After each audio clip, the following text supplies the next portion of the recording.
We are your home theater and AV questions answered. This is AVRant. Want your home theater or AV question answered by Tom and Rob? Send it to question@avrant.com. Welcome to another edition of AVRant. I'm Tom Andrew, and I'm here with Rob H. This is AVRant. It's your home theater and AV questions answered, and we are back. Happy American Thanksgiving. That's what I was going to say. It's not Canadian Thanksgiving. I know that. It sure isn't. It was not the plan all along for us to take a week off last week, but we were busy. That is legitimate. It wasn't like a super planned ahead of time thing, What but we was were I busy. doing? But it was, well, Thanksgiving, I imagine. You were doing Thanksgiving last week. But on top of that, we had exceedingly few questions that had come in. We still don't have a ton, but we have like enough certainly to make a show, and we have other things that we have plenty of other things to talk about actually. But yes, it was a light news week because it was Thanksgiving week in the States, and so all things put together, I was the one who suggested, hey, you know what? Why don't we just take a week off? I think people will survive, and so hopefully you'll forgive us. And then I'm just going to start talking about this stuff because I don't really care about it. Okay, as you move farther and farther away from the microphone for audio listeners. This chair is not supposed to be moving, and it is. And I think I'm in the wrong chair. There's two chairs in here. Something, yeah. So now I'm going to be like moving. Every time I lean back, I'm going to be... okay, I'll fix it later. Okay. On camera, it just looks like you're getting much smaller and then back to normal height again. That's kind of what's happening in real life. I'm going to be honest with you. I am slowly shrinking according to every metric that I can find. So the weekends before Thanksgiving is traditionally a weekend that there's a climbing competition in Alabama. Okay. It's called... it's the Triple Crown. There's like 3 outdoor bouldering. If you're into climbing, it means climbing without ropes. But 3 outdoor bouldering competitions that happen in the southeast here at different outdoor locations. And the last one is always at this place called Horse Pens, which is in Alabama. And we have gone most of the last, I think, 3 or 4 or 5 years. Okay. We missed last year, I'm sure, but we got gotten most of the rest of them. And it's always been miserably cold, and but it's fun. And we see a lot of people. I mean, obviously, we see a lot of people we know. They're all there for the competition, whatever.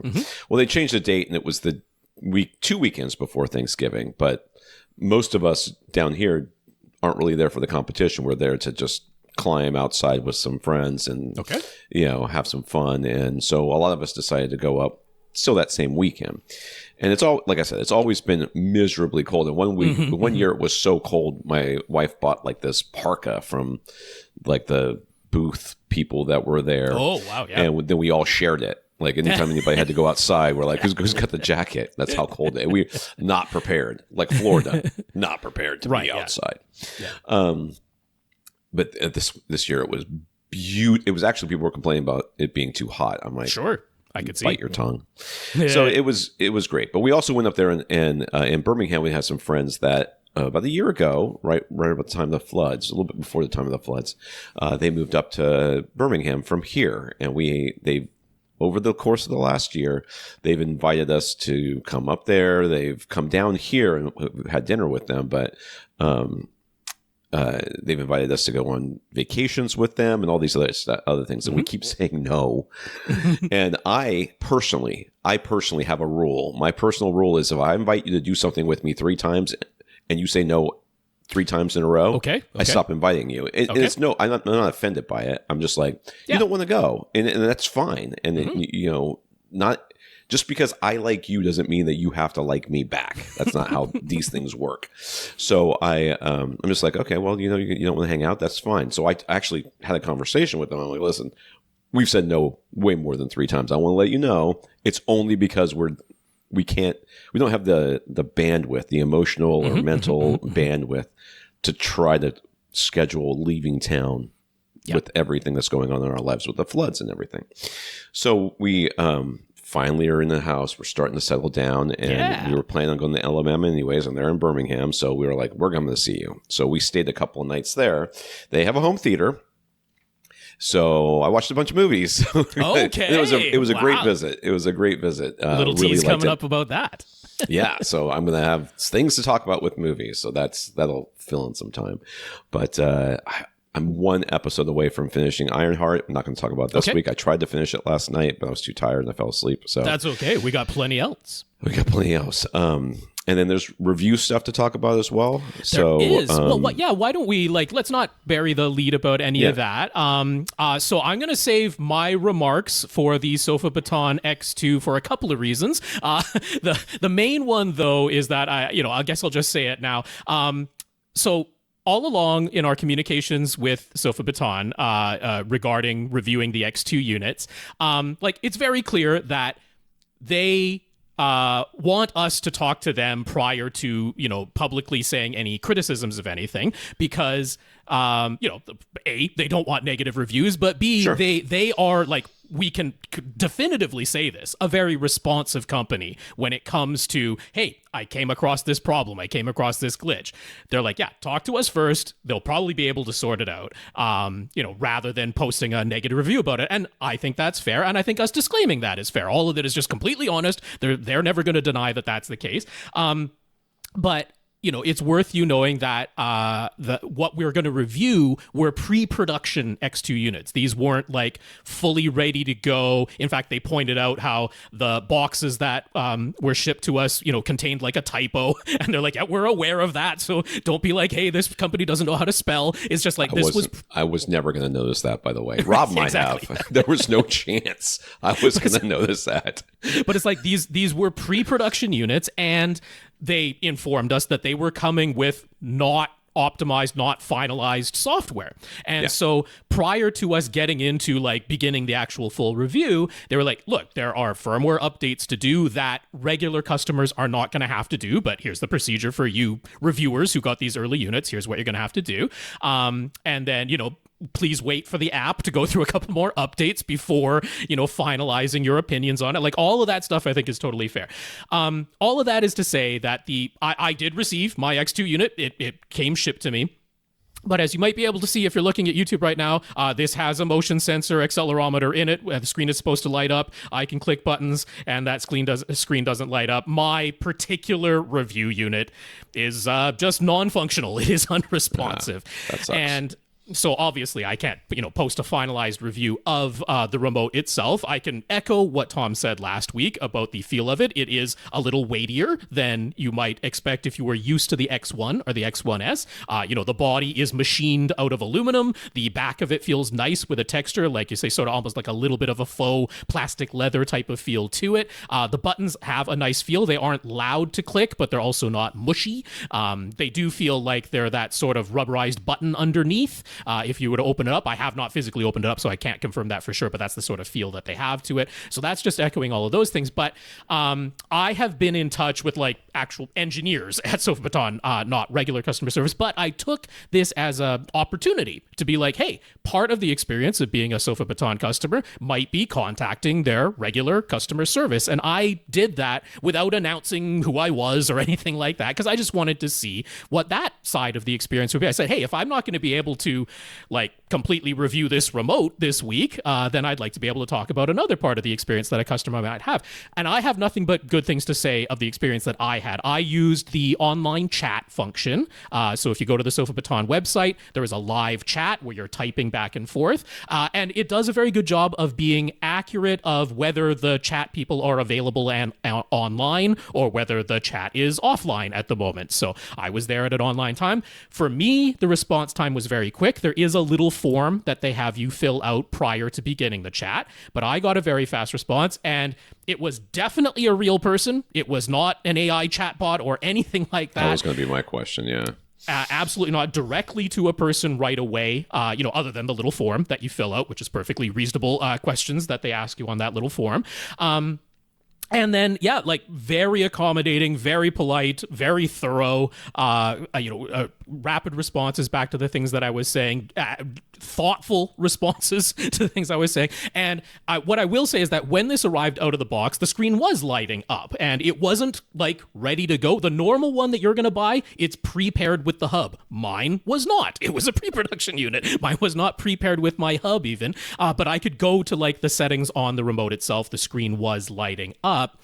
But when I went to do the version firmware update on the remote itself, there was one to do on the hub, which went through perfectly fine, but I don't know if this will be the case for, normal production units, but it was a 3-stage process that they warned us about. When mine got to stage 3, it froze for multiple minutes, and then it went blank and unresponsive and has never lit back up since.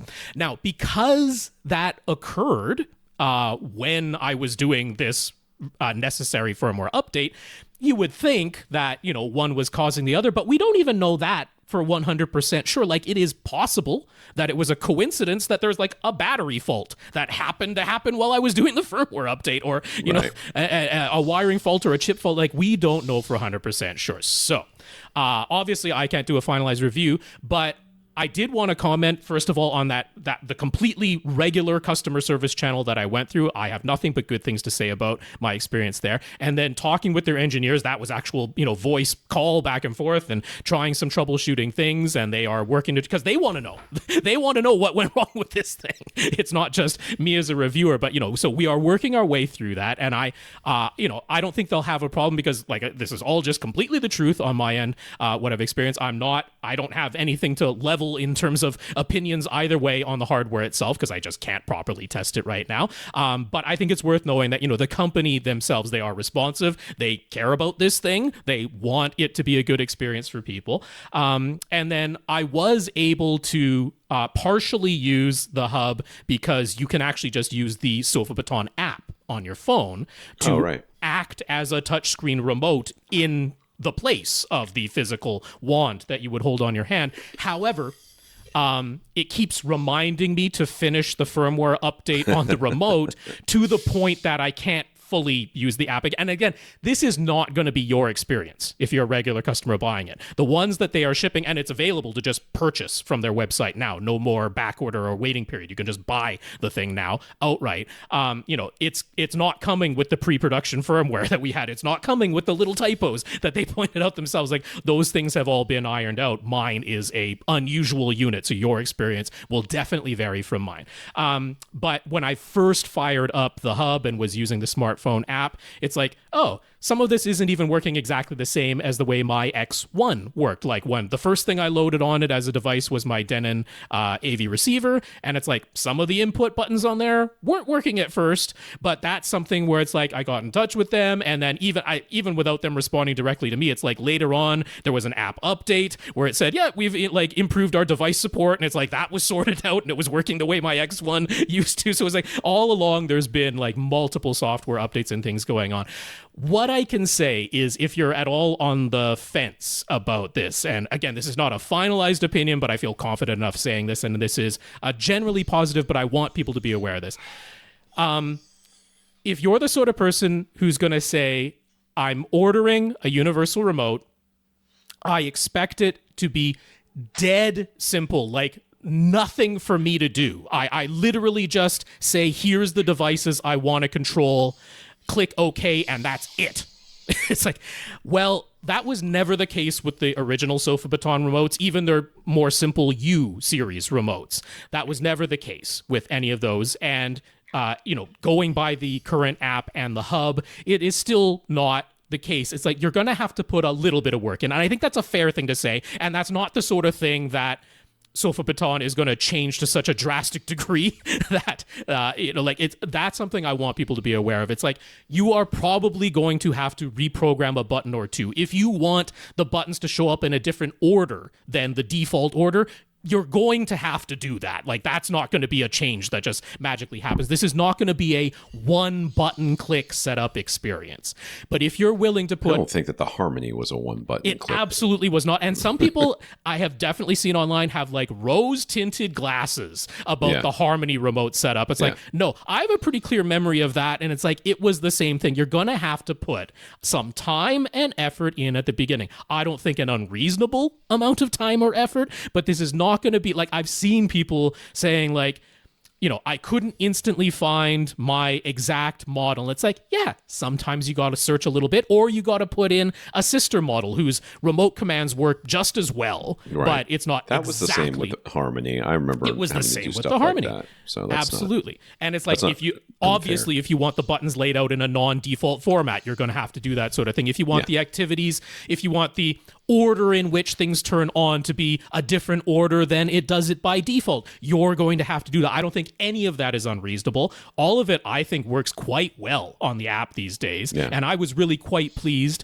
with how, you know, setting up activities, putting in devices, how all of that worked pretty much by default, and with a fairly minimal amount of manual effort on my end to sort out a few little things that didn't work exactly the way I wanted them to by default. So that's what you're in for. I think that's a perfectly fair and like going to continue to be the case sort of thing for me to say. Because if, you know, even if you put in a fairly well-known device, you might be like, wait a second, you know, on the app, the button says return, and on the original remote that I have, it says back, and I want to change that. And it's like, yep, you can contact Sofabaton, and that is something they might update. Like, I want to say that it is worth contacting them about almost anything. They are quite responsive. But at the same time, it's like, if you want that fixed right this second, you're going to have to put in the minimal amount of manual effort to retype in back instead of return or something like that. Just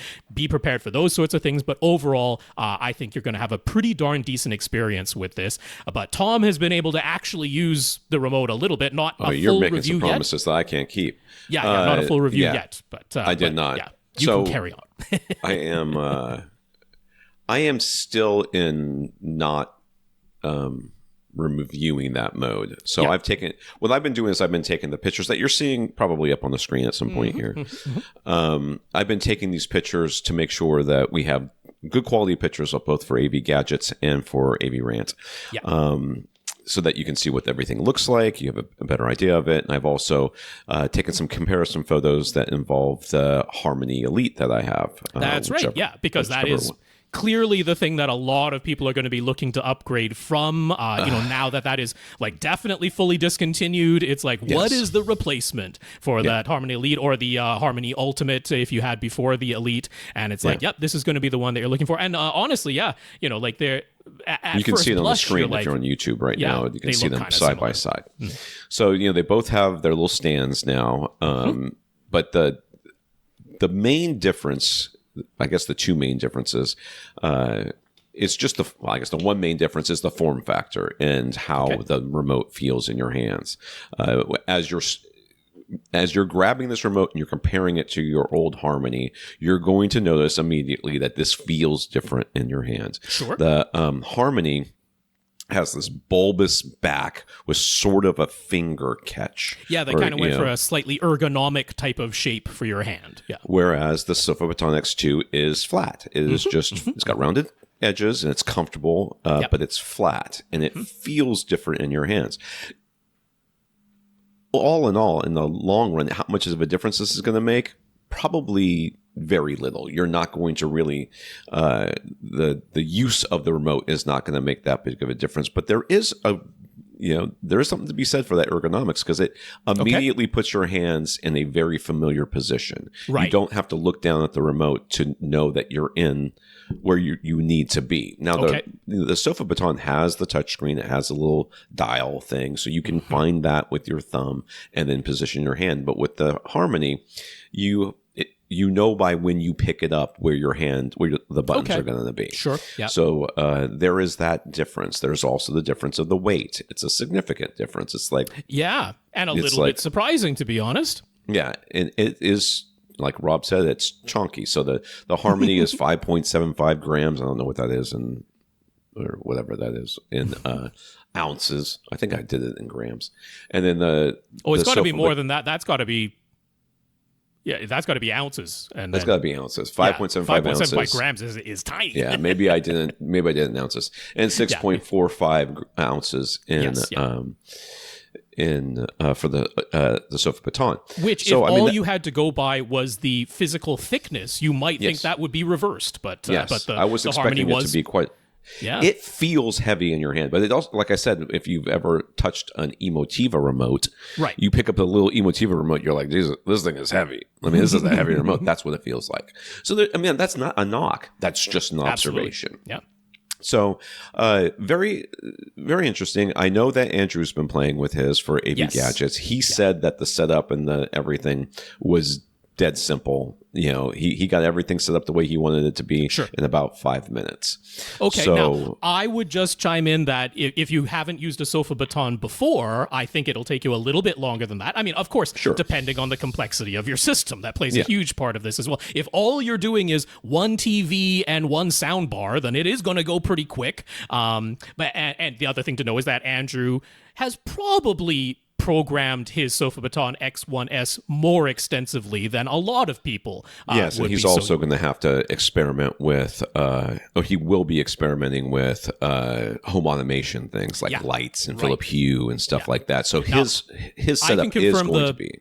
Yeah, I can confirm the hub connected to Philips Hue bridge, no problem at all. But with relatively basic controls, like you're not doing the actual Philips Hue automation in the Sofabaton app. The automation is still happening in the Philips Hue app, and then you can activate scenes or obviously on, off, or dim up, dim down, that type of stuff. I don't know how that compares to how Harmony did that. Could you set up scenes and stuff in the Harmony?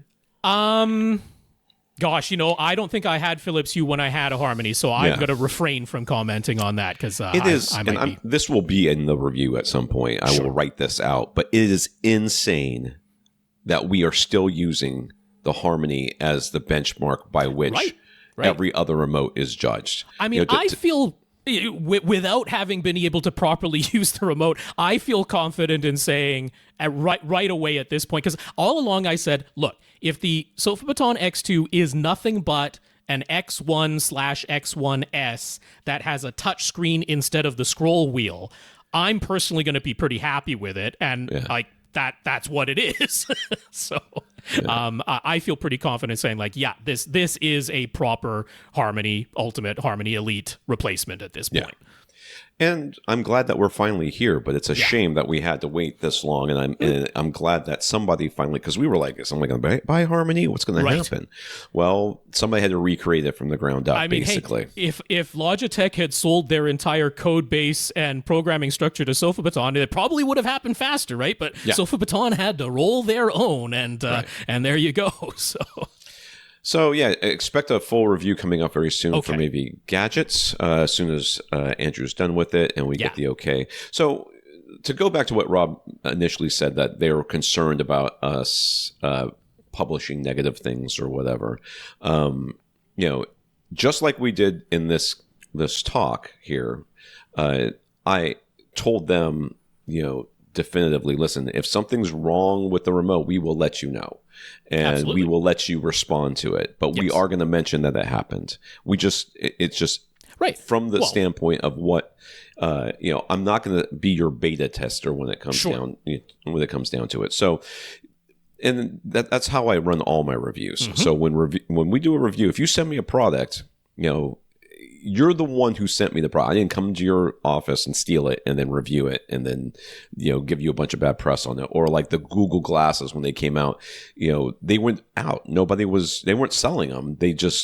Somebody saw them and started talking about them and released some information. And then Google was like, well, they're not really done, but this is what we're working on. And people are like, they suck, and now we have Meta glasses everywhere. So, and I mean, I can say definitively, obviously we've been in touch with Andrew and it's like his X2 is working great. So it's like in no way is like my experience is definitely the outlier. We know there are other people it's working fine. And like I say, they are just as curious as I am to figure out what the heck happened with this particular unit that got sent to me, because this is an outlier. This is in no way indicative of the experience I would expect anyone else to have. I am the one that breaks stuff, by the way. I am very good at breaking things. It is sort of my jam. So I have not been working on this review because I have other products in for review right now. So for those of you that are interested in outdoor permanent lighting, Andrew did a review of our product a while ago. I don't remember what it's called. I will look it up and mention it in a second. But so that's kind of the new thing. Instead of putting up Christmas lights, you put like under eave lights. Yes, definitely. Around your house. Yeah. And then they're app controlled, and you can change the colors so they can go with different seasons, which makes automated a ton of sense to me. like little sequences and stuff, so it can be like animated basically on the outside of your house. You control each light individually and all of that. Synchronize it with music and put on a little light show and everything. So yeah, all kinds of stuff you can do. They're not cheap. Generally speaking, they're not cheap. But this product that I'm reviewing is one on the less expensive side. And they sent me out a press release. I was like, yeah, I'll review. They're looking for reviews. I'm like, yeah, I'll review them. Send them over here. How long of a string do you want? They come in these sizes, and I picked the longest size, which was 150 feet. I'm like, 150 feet. I can go around my whole house like 3 times with 150 feet. That's a lot of. Yeah, that does. Just dissolve, those lights dissolve quickly into your 150 feet is nothing when you start looking at all the different places where you're going to have to put them, because remember, it's all in a straight line. You're not just tracing the outside, so you have to get them around where they're supposed to be. I'm basically doing the front of my house. That's with 150 feet. I'm doing the front of the house because there's an eave that goes up to around the ceiling, and then there's the the porch part, which also has another ledge there or whatever, and you end up going across it like 3 times trying to get everything outlined the way it's supposed to be. But that's fine. 150 feet goes pretty quickly. So not only that, so I rock climb, so I'm not afraid of heights. I'm also not afraid of dangling in weird, unsafe locations and stuff. But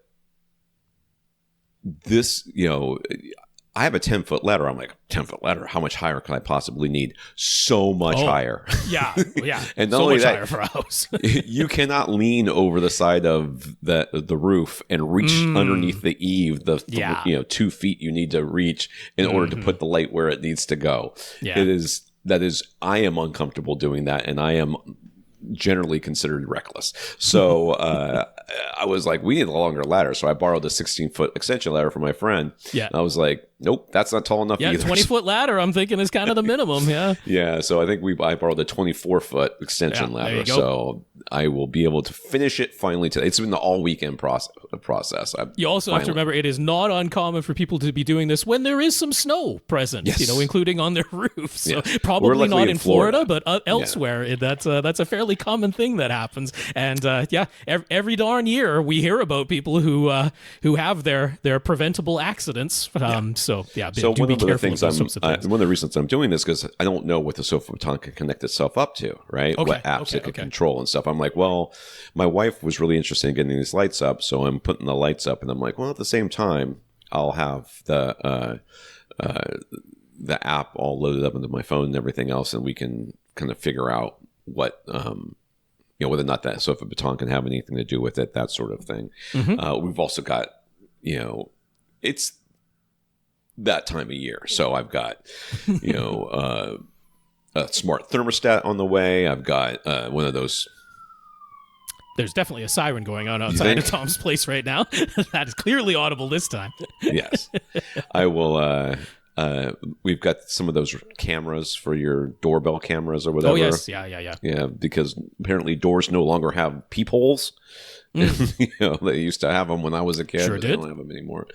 So I've got all that coming, and I kind of want to get everything set up before I really get into the Sofabaton review, but I will starting my own part of the review before next week, and hopefully get that started. And I mean, I'll be doing it as soon as I am physically able to do so. No, whether that involves them sending me just a complete bundle replacement, which is definitely a possibility, or whether we are able to discover some way with me working with their engineers to wake this thing back up, because the app is ready to go. It is just champing at the bit to finish that firmware update. Every single time it's like, can we finish the firmware update now? In fact, I don't think I'm going to let you do anything else in this app until we finish this firmware update. That's where the app, have gotten to at this point. But it's like, so I mean, I'm a little disappointed because I was hoping we'd be able to post one of the first reviews here. But in terms of AVRant / AV gadgets, Andrew's going to do a great job. I have no doubt of that.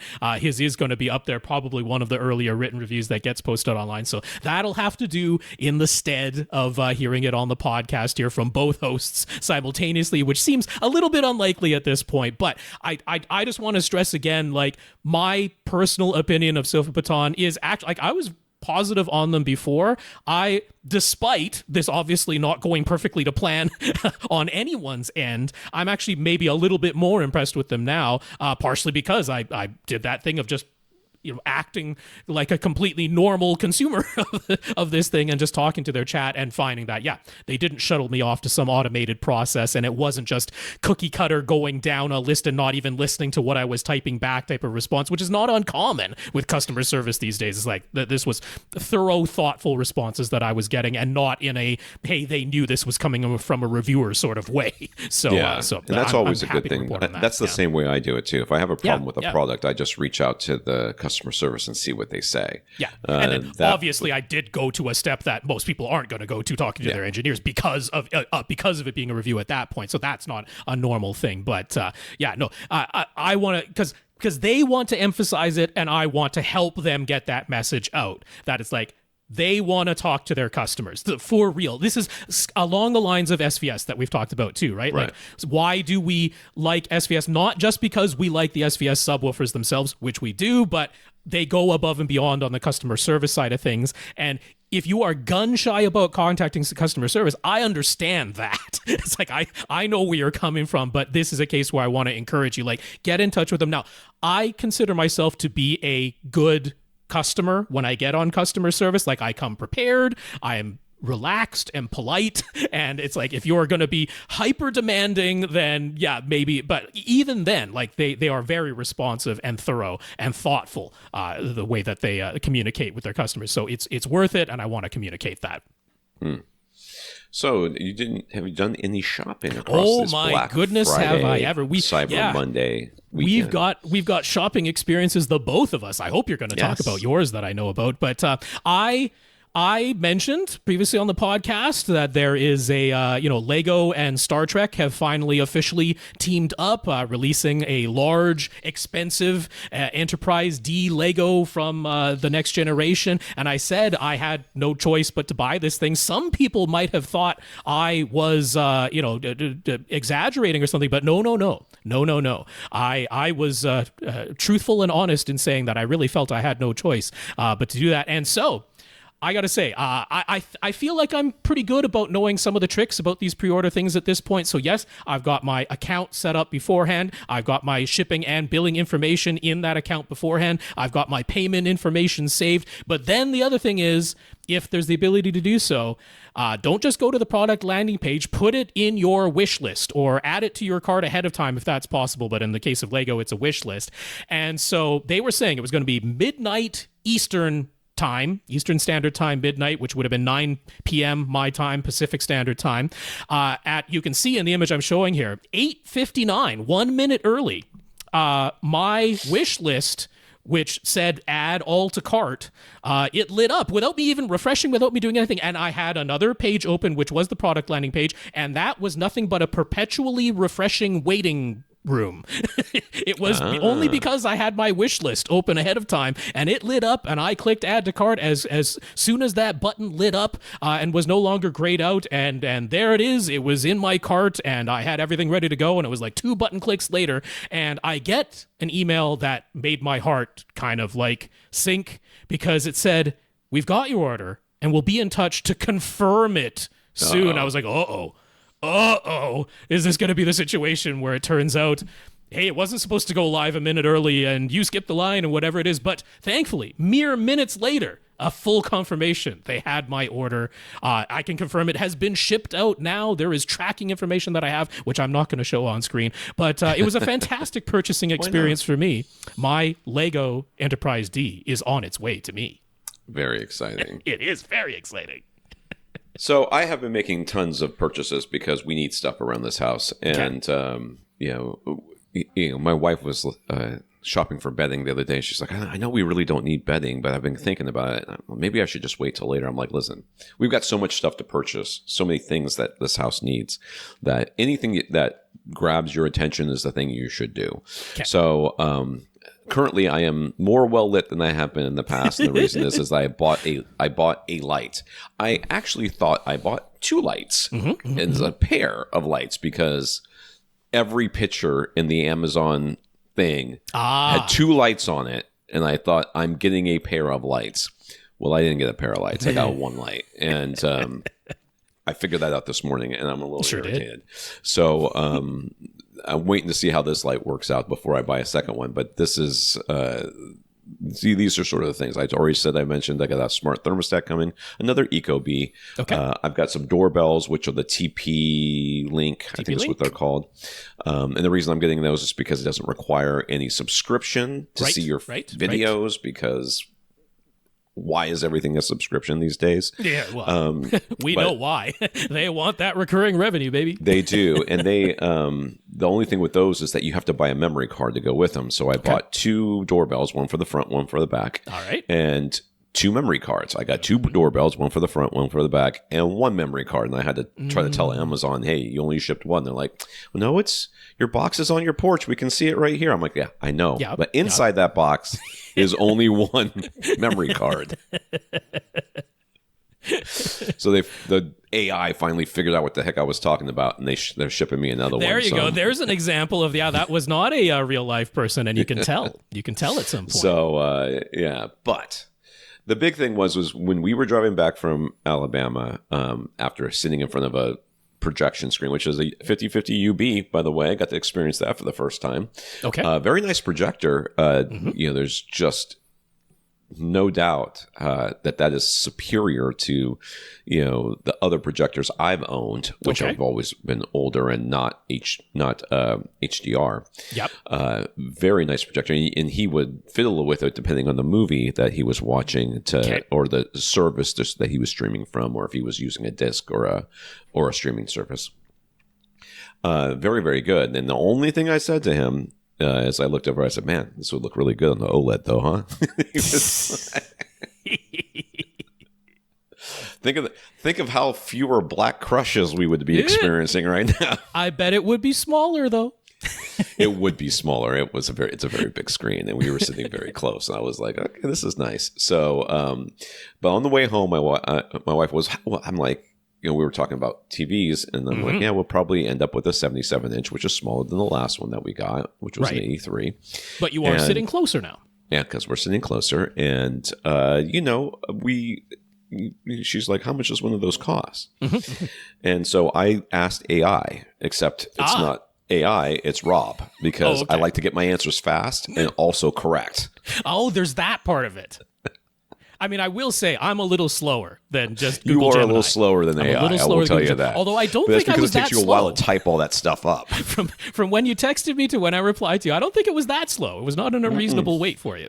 It was not. So Rob sent over two options, which was an LG C5, which is two model years newer. I think that might be three, didn't you? You used to have a C2? Was it a C2 or C3? I thought you had an 83. I thought you had an 83-inch C2 you ended up with. I think you're right. So it's 3 model years. Yeah. So the C2 is what we had before, which I think we paid $3,300 for. If I remember. It was like 31 or 33, something right in that range. But that was the 83-inch size. That was the 83-inch C2. I think so. He's like, well, the C5 is the one, and you can find it on sale for about $2,000, which I could. It was Black Friday sale time, and without much searching, you could easily find it for $19.99. I walked by it at Sam's. Yeah, It was like literally just sitting there at Sam's for $19.95 or whatever. Exactly. They put it at. So it was $2,000 for a 77-inch C5, which is insane. Not bad. Not that bad. That is a for that. beautiful and then looking Rob TV. also said, he's like, listen, you can also find the Samsung S90D, which is a QD-OLED, quantum dot. Now that is from 2024 because the current model for 2025 would have been the S90F. But the S90F would cost a little bit more, like a couple $100 more than the C5. It wasn't egregious or anything like that. But I'm like, you can find the 2024 S90D for less than the C5. Yeah, so, it's like $17.99 is what you could find that for. Sure, yeah, like just at listed. Best Buy. Yeah. So my wife and I talked back and forth about it, and I was like, I said, whatever, we'll discuss it. And I told Rob, I think this was Monday as we were driving back. I'm like, on Tuesday when we were supposed to have the podcast, my wife and I were gonna go and go to Best Buy and look at it and see whatever. And we didn't because I was busy cooking because apparently we were having people over for dinner that night. I was like, we just got back from Birmingham. I'm a little tired and I don't really want to cook all day, but I did. So I cooked all day and in the end, I ended up not going into Best Buy, walking by the C5 like 3 times at Sam's, but then going online and just ordering the Samsung S90D. So you're putting a little faith and trust, yeah. Well, yeah, Rob, better not suck. You and I are going to have a problem. But what I did do is I delayed the shipping until the 16th. Okay. Okay. So today is the 2nd, and it's not coming till the 16th. And the reason that is because I don't want to. I don't want to have to put that TV in there and then move it again. There's too much else going on right now. That's fair enough. Too much other stuff going on. I'm on the roof trying to install lights. Yes, we've got all this stuff coming in, and I also wanted to put a rug down and get the basically the seating and everything situated before I installed this TV in there. So I mean, thankfully with an OLED, like honest, 77-inch, you probably want a second pair of hands, but it's not the worst thing to maneuver around anymore. At a 77-inch side, they're pretty reasonable and very thin and really quite light for the size of the thing. Now it sounds like you didn't do the thing that I suggested in one of my texts to you, which is that because this is the 2024 model, had you actually gone to the physical store, I was like, you could haggle on that thing. You could definitely. I don't haggle. Okay. So there you go. I don't. Because I'm sorry. I did mention like you can get a 77-inch LG B5 at the lowest price for a brand new current OLED. And I was like, there is a easily measurable and I would argue actually genuinely visible difference between the B5 and the S90D, because the S90D was basically the equivalent of an LG G4. Like there was splitting hairs between the two of those things. The Samsung doesn't have Dolby Vision, but I'm like, it's also easily 1200 nits. So how often are you even needing to tone map most of the content that you're watching? So I was like, the one from last year is kind of the equivalent to last year's G series. It's pretty clear the difference between that and a B series model. And listed just on sale, add to cart right now, there was like a $200 or $300 difference. I'm like, because it's the last year's model, you could definitely haggle that down to where you could probably get the S90D at the same price as the B5 on sale. But either way, I am quite confident. I'm sorry, I just can't. That Tom's not going to be angry at me. I think you'll like it. Yeah. So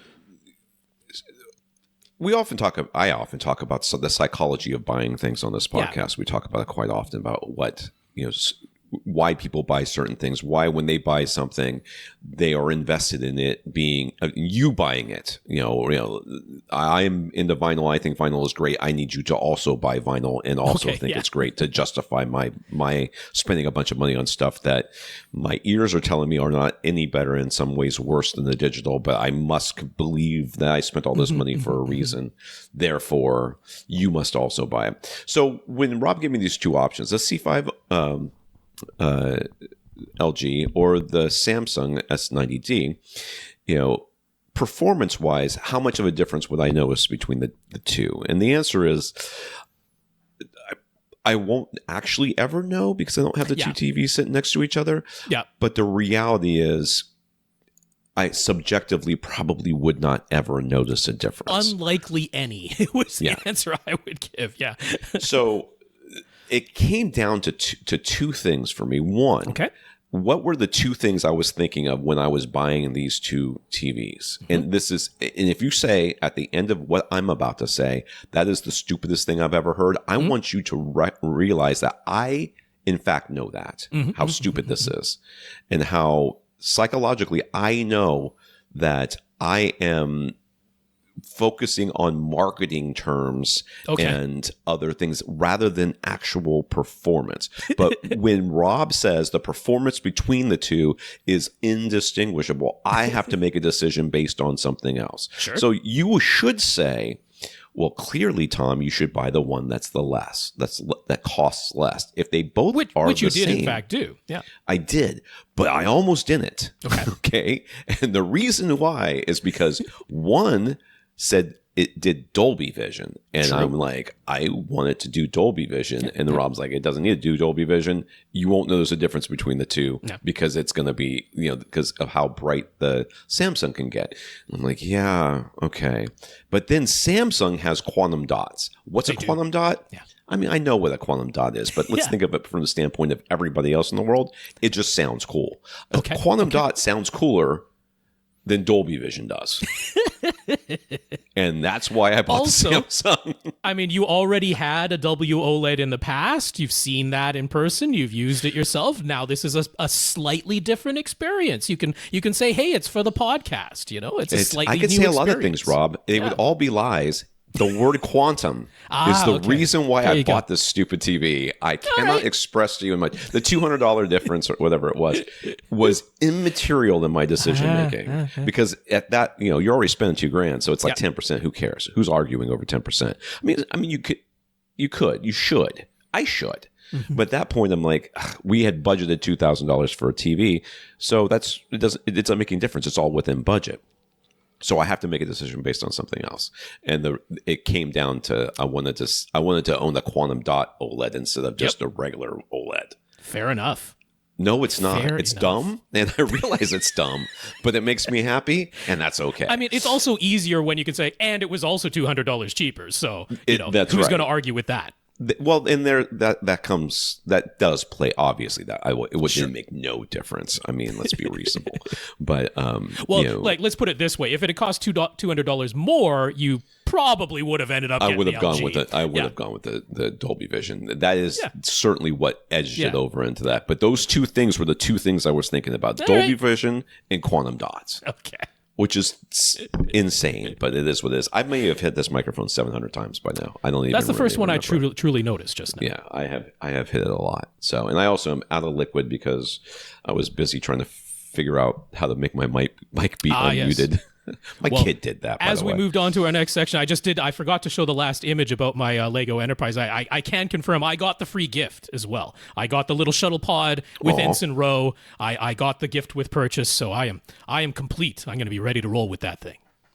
For $500 for Legos. Yeah, that's right. And you're going to build them though, right? Of course.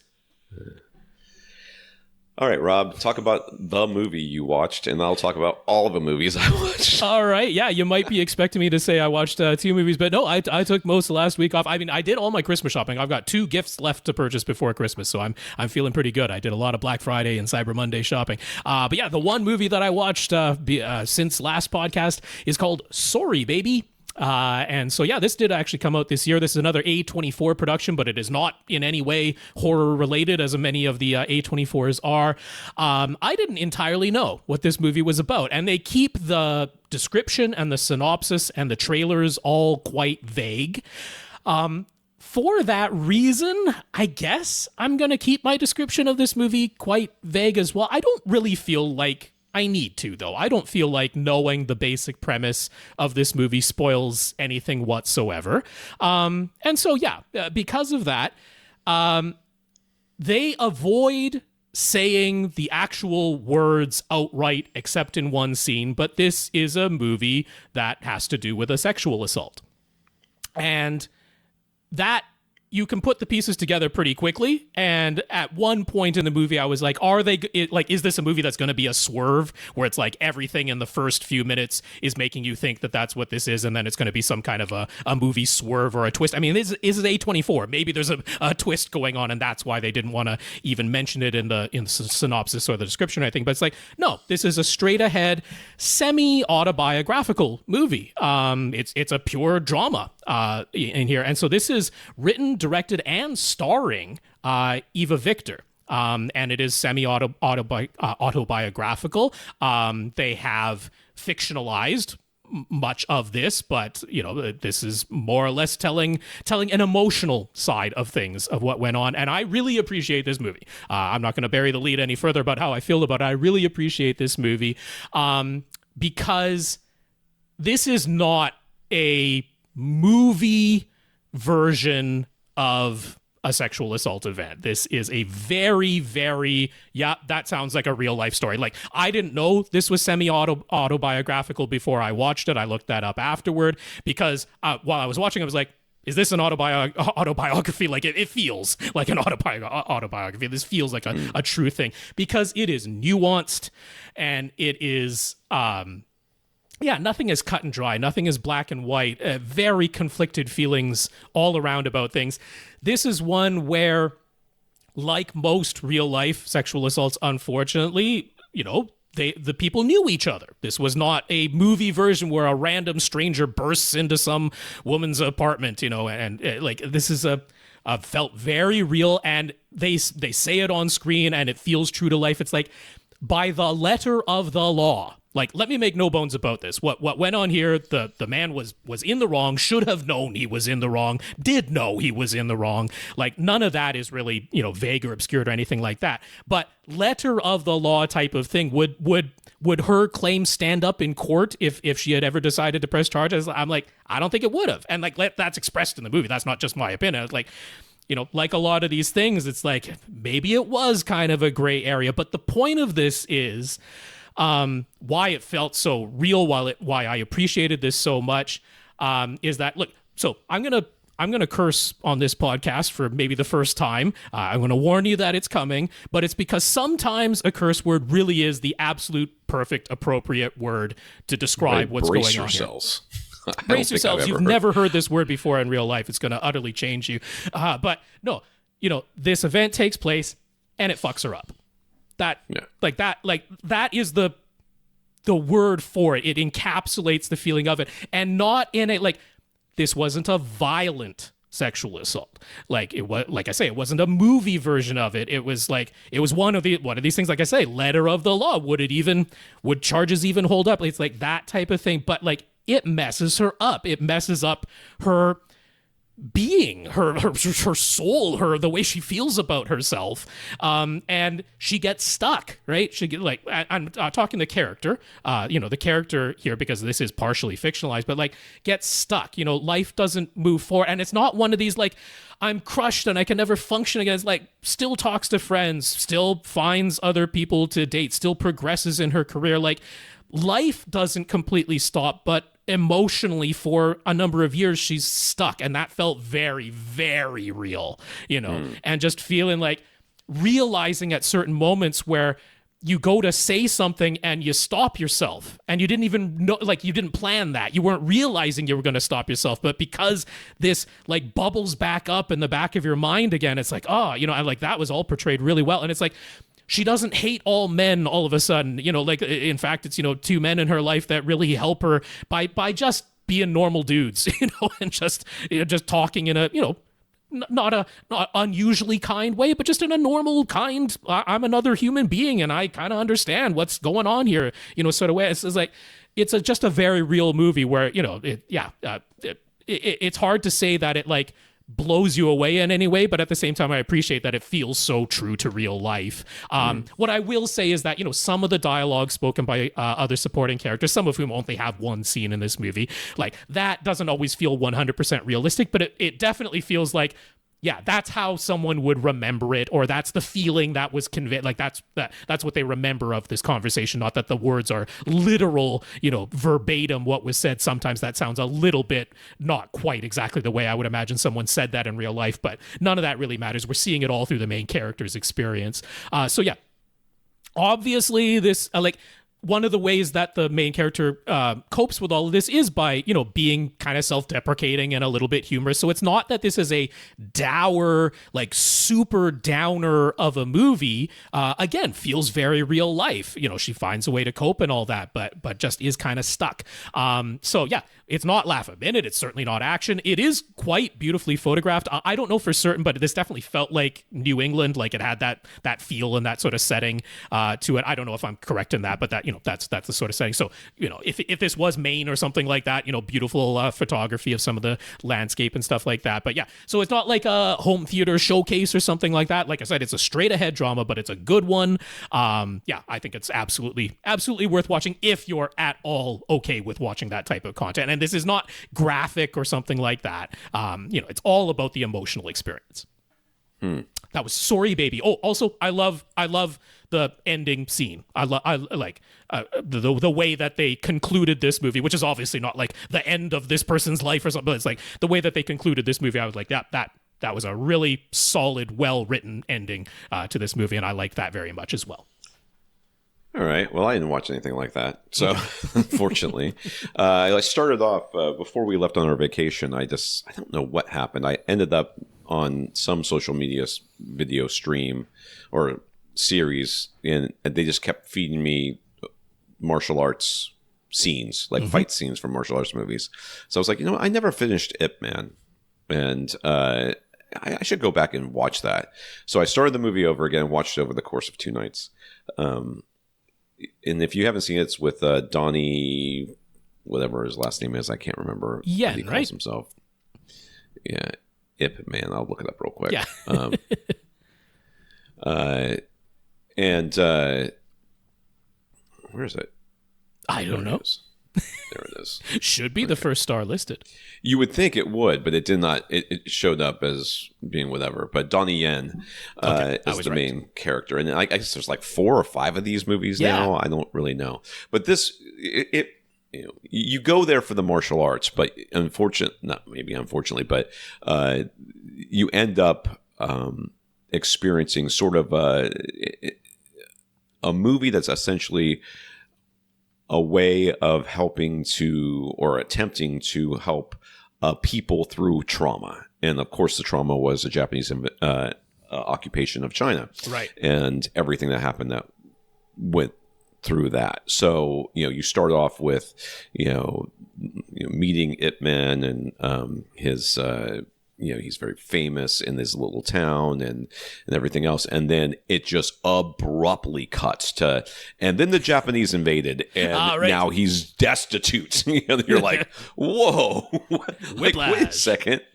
I thought I was going to see a regular old, martial arts movie, and some guy was going to come to town and he was going to be a big jerk, and the Ip Man guy was going to lose, and he was going to have to go train and then come back. Like that series of beats you're normally expecting in a movie like this, and that's not what it is. Still, very good movie. Obviously, good enough to have many sequels. Certainly, the action, everything else is worth seeing for that. But the movie itself, it's very interesting to me whenever I see a movie that's clearly not made for me. Okay, and was made for somebody else, and to help somebody else deal with something, or to point out something that another group, a person or group of people are concerned about or worried about or whatever. And this happens all the time through, American cinema as well, where there's movies that are made for groups of people within this country that are not made, that are not middle-aged, middle income white men, So when I see those movies, I'm always like, well, this is not only interesting in that it is a good movie, because they normally are. I don't watch bad movies if I can help it. Okay. But they're also informative in that I'm like, oh, I guess I didn't know that much about this particular topic. Right. And I didn't. And but it makes sense when you look at it, when you think about it just for a second. You're like, yeah, I guess I guess that is how that would have gone during World War II. So it's a good movie, definitely worth watching. I'll scroll through the other ones really quickly. It was in Birmingham. My friend was going through all the movies that he's got like 400 something movies on Vudu or whatever it's called, and he's got all the Mission Impossible movies. I was like, I think I've got all of them too. Apparently, I have all of them except for Fallout. I don't know why I don't have Fallout, but I don't have Fallout. So he's like, well, have you seen it? I'm like, no, I haven't seen most of them, to be honest with you. Let's see, that was the third to last. Is that right, Fallout? Yes, I think it's the third to last. And I've seen the second to last, but not the last. Okay. Yeah. So, and I had not watched all of Fallout. I had watched like the opening, a couple of maybe the first half hour. The first big stunt or something. Yeah. So we watched that, and that was a movie that I watched. And at the end of it, I had watched it, and my son and I, he watched it as well.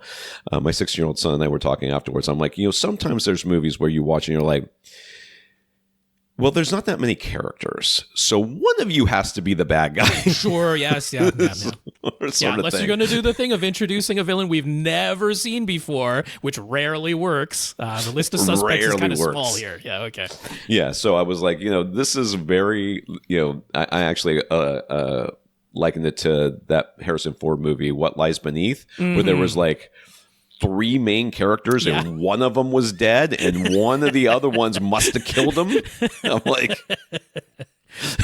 Slim Pickens. I'm like, I don't know who killed this person, but I'm pretty sure it wasn't this other character. So there's only one left, and that was sort of what I felt like about Fallout. Okay. I was like, well, I think I know who the bad guy is. And then the next day, all as a group, we all watched Naked Gun. I don't know. It was hilarious because my wife was like, let's watch something light. Let's watch something funny. And she's like, what's this? What's Naked Gun? And let's watch the new that. one, right? The new one. Liam Neeson one. Yeah. Okay. Liam Neeson. And we got about halfway through it, and she's like, are we going to watch the whole thing? I'm like, okay. Don't start a movie with us if you don't want to watch it, because we're going to watch the whole thing.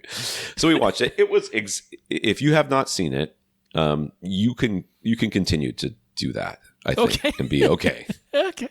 That was my impression of it. I reviewed it too, right? I said, I thought I had one big laugh at the beginning and then a bunch of that's kind of funny for the rest of the movie. My son liked it. He's 16 years old. Yeah. He liked it a lot more than I did. Okay. I think he definitely, thought a lot more of these. And I think a lot of those jokes went over his head as well, which is also fine. But it was a movie. And sounds like I actually enjoyed it a little bit more than you did. Well, I wasn't bored. It's short, thankfully. It is short. So it doesn't overstay its welcome. And I thought it was just fine. I will never watch it again. Okay. And lastly, we watched Across the Spider-Verse, which I had not seen. And somehow... Yeah, I guess you were waiting to watch that one, yeah. Somehow, it had not been spoiled for me that this was part 1 of 2, I guess. Oh, okay. Oh, that much. I did not realize that it wasn't going to be a conclusion at the end of the movie. This is the sequel to Into the Spider-Verse. This is Across the Spider-Verse, yeah. So I thought this was going to be a standalone movie. And I was like, as they were getting towards the end, I was like, man, we have been in here a long time. And it was not a short movie. I'm not seeing how this movie wraps everything up by the end, what must be the end coming up, and then it just ended. I was like, "Hey, you're not supposed." First of all, the amount of time that they spend with each of the characters at the beginning of the movie to really let you lock into what they're going through, what's happening with them, and that sort of thing, especially with Spider-Gwen. I've said I have watched that Gwen Stacy opening, just the opening, multiple times. It is gorgeous, beautiful, gorgeous animation. I like the opening of this movie a lot more than Into the Spider-Verse, by a large margin. So, but just overall, a really good movie, really well done. I can't believe we have to wait till like 29 or something. That wasn't the original 29? plan. It wasn't originally. It was supposed to come out a year later, the conclusion. And then, that didn't happen. Yeah, really good. Definitely definitely on my radar to buy when I get a chance. Yeah. But very, very good movie. So, yes. Sony Pictures Animation, man. They got some bangers. They're doing something over there. All right. Well, we wasted an hour talking about this. We sure have. So let's get to the podcast. This is AVRant, the podcast that answers your home theater and AV questions. To get your questions answered, all you have to do is ask us by emailing us at question@avrant.com. Now that you've got stuff on the way for Black Friday, you might want to say to yourself, I better get prepared for how this thing works. And we're your guys. Question@avrant.com. Go to the website. You can find our shows, our show notes, any links to articles or products that we'll refer to here, as well as a Flickr album that you can follow along with the pictures that we'll inevitably reference. In fact, I think the pictures of the Sofabaton stuff will be up there, and Rob's Lego stuff will be up in that Flickr my order of it anyway. I don't have it in hand yet. Yeah, Facebook.com/AVRant podcast, YouTube.com/AVRant. You can contact us directly, Rob@AVRant.com. His socials is @FirstReflect. I'm Tom @AVRant.com. I want to thank our listeners of the week. To become a listener of the week, support the podcast in some way. One of the ways you can do that is going to AVRant.com, clicking on the Buy Us a Cup of Coffee link, and sending us a PayPal donation. You can do, Dan did that this last 2 weeks, so thank you very much, Dan. Yes, thank you, Dan, for the PayPal donations. Very much appreciate the financial support. And we also have a Patreon set up. So it's patreon.com/AVRant podcast. That's a monthly subscription that they will every month take some money from you, give most of it to us. We're currently at 121 patrons at the beginning of the month. And I just checked it. It actually just ticked up to 122 as we're recording here. So there you go. It's 122 now. Yeah. Change that. Okay. Both of us changing it at the same time. It's we a fight. were, yes. So we have 122 patrons, which is down a couple from last episode, which was 124. But Peter did months. That would change months and people's credit cards and stuff. So Peter increased his donation amount, so we want to thank him specifically. But thanks to all of our patrons over at patreon.com/AVRant podcast. That is right. Thomas said the address, and a big thanks to our 122 patrons over there. Peter, thank you for being one of them. We also got some notes of gratitude for keeping the podcast going through everything except for last week, which we did not keep the podcast going through that week. Rohan says he only felt brave enough to switch to a whole new brand of AV receiver because he knew he'd be able to reach out to us if he needed for help. He honestly only got into home theater after he started listening to our podcast, and he's certain his former vague ideas of having a home theater would have remained an unrealized dream if it weren't for our input over the years. So he hopes we always keep the podcast going, and he thanks us for helping him and others like him. A very nice message. Thank you, Rohan. Yeah. Christian, who says he immediately bought himself an 83-inch LG B5, which I totally understand because it does have Dolby Vision. It doesn't. Might not have quantum dots. The 83-inch size, even if you got a Samsung or a Sony, it would still be an LG WOLED panel because they are not making 83-inch quantum dot OLED panels just yet. At that point, you only have one choice. Yes.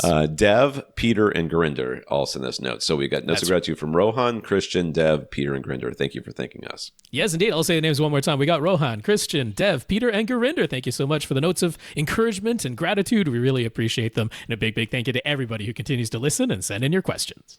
I desperately need to get some more coffee. Yeah. All right. In the news, now that YouTube TV and Disney have signed a new carriage agreement, not only have Disney-owned TV channels returned to the IP TV service so that customers can watch them again, but Disney and Fox movies have also, coincidentally, returned to Google's movie store. Neither Google nor Disney ever outright said that the removal of Disney and Fox titles from the Google movie store was in direct response to YouTube TV versus Disney's carriage disagreement. It also still isn't clear whether it was Disney that pulled its titles or if it was Google that blocked them. But either way, the timing all seems a little too coincidental for the actions to not be directly related. Furthermore, Google has confirmed that it will return to participating in movies anywhere, with the timing once again suggesting that it was really all negotiating tactics related to YouTube TV versus Disney. All along, any titles that you had already purchased in the Google Movie Store were still available to watch. You just couldn't buy any new ones from Disney or Fox until the dispute ended. And any movies you had already cross-pollinated using Movies Anywhere before the dispute remained available. But during the dispute, you couldn't add movies purchased via the Google Movie Store to other services libraries, and movies purchased using other services couldn't be added to your Google Movies library via Movies Anywhere. So things should all be back to normal now, but it's a clear example that TV channel carriage disputes can now boil over and affect other seemingly unrelated services as these media companies attempt to apply pressure on one another. Yeah, that stinks. It really stinks that it isn't limited to, like, look, a television rebroadcasting service and a particular group of channels, they want to have a disagreement and be off the air on that particular service provider for a while. It's like, hey, we've had that all along. We've had that ever since the cable days. That is absolutely nothing new. But the notion that it can now spill over into your movie library collection, that it can affect movies anywhere, like that is just rotten. I do not like that one little bit as a customer whatsoever. So I hope that doesn't happen too much in the future, but it doesn't seem like a great harbinger of things to come. So Netflix has killed off casting. I don't know what that is.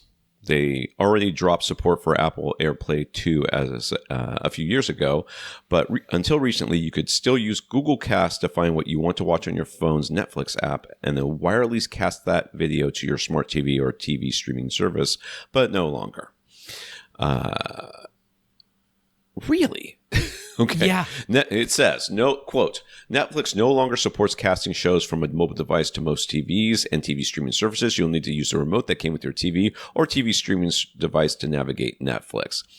So if the device has its own remote, you can't cast according to Netflix. So that's sort of the thing. The reason behind the change seems to be data tracking and, you guessed it, ads. So...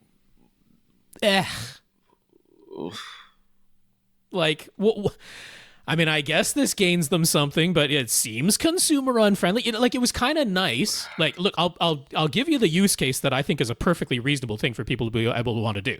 You've already got something playing on Netflix, but you're like, hey, I'm gonna continue watching Netflix, but something new, rather than using the navigation interface on the TV that I'm already watching. I'm gonna find the next thing I want to watch on Netflix on my phone while this thing is still playing on my TV.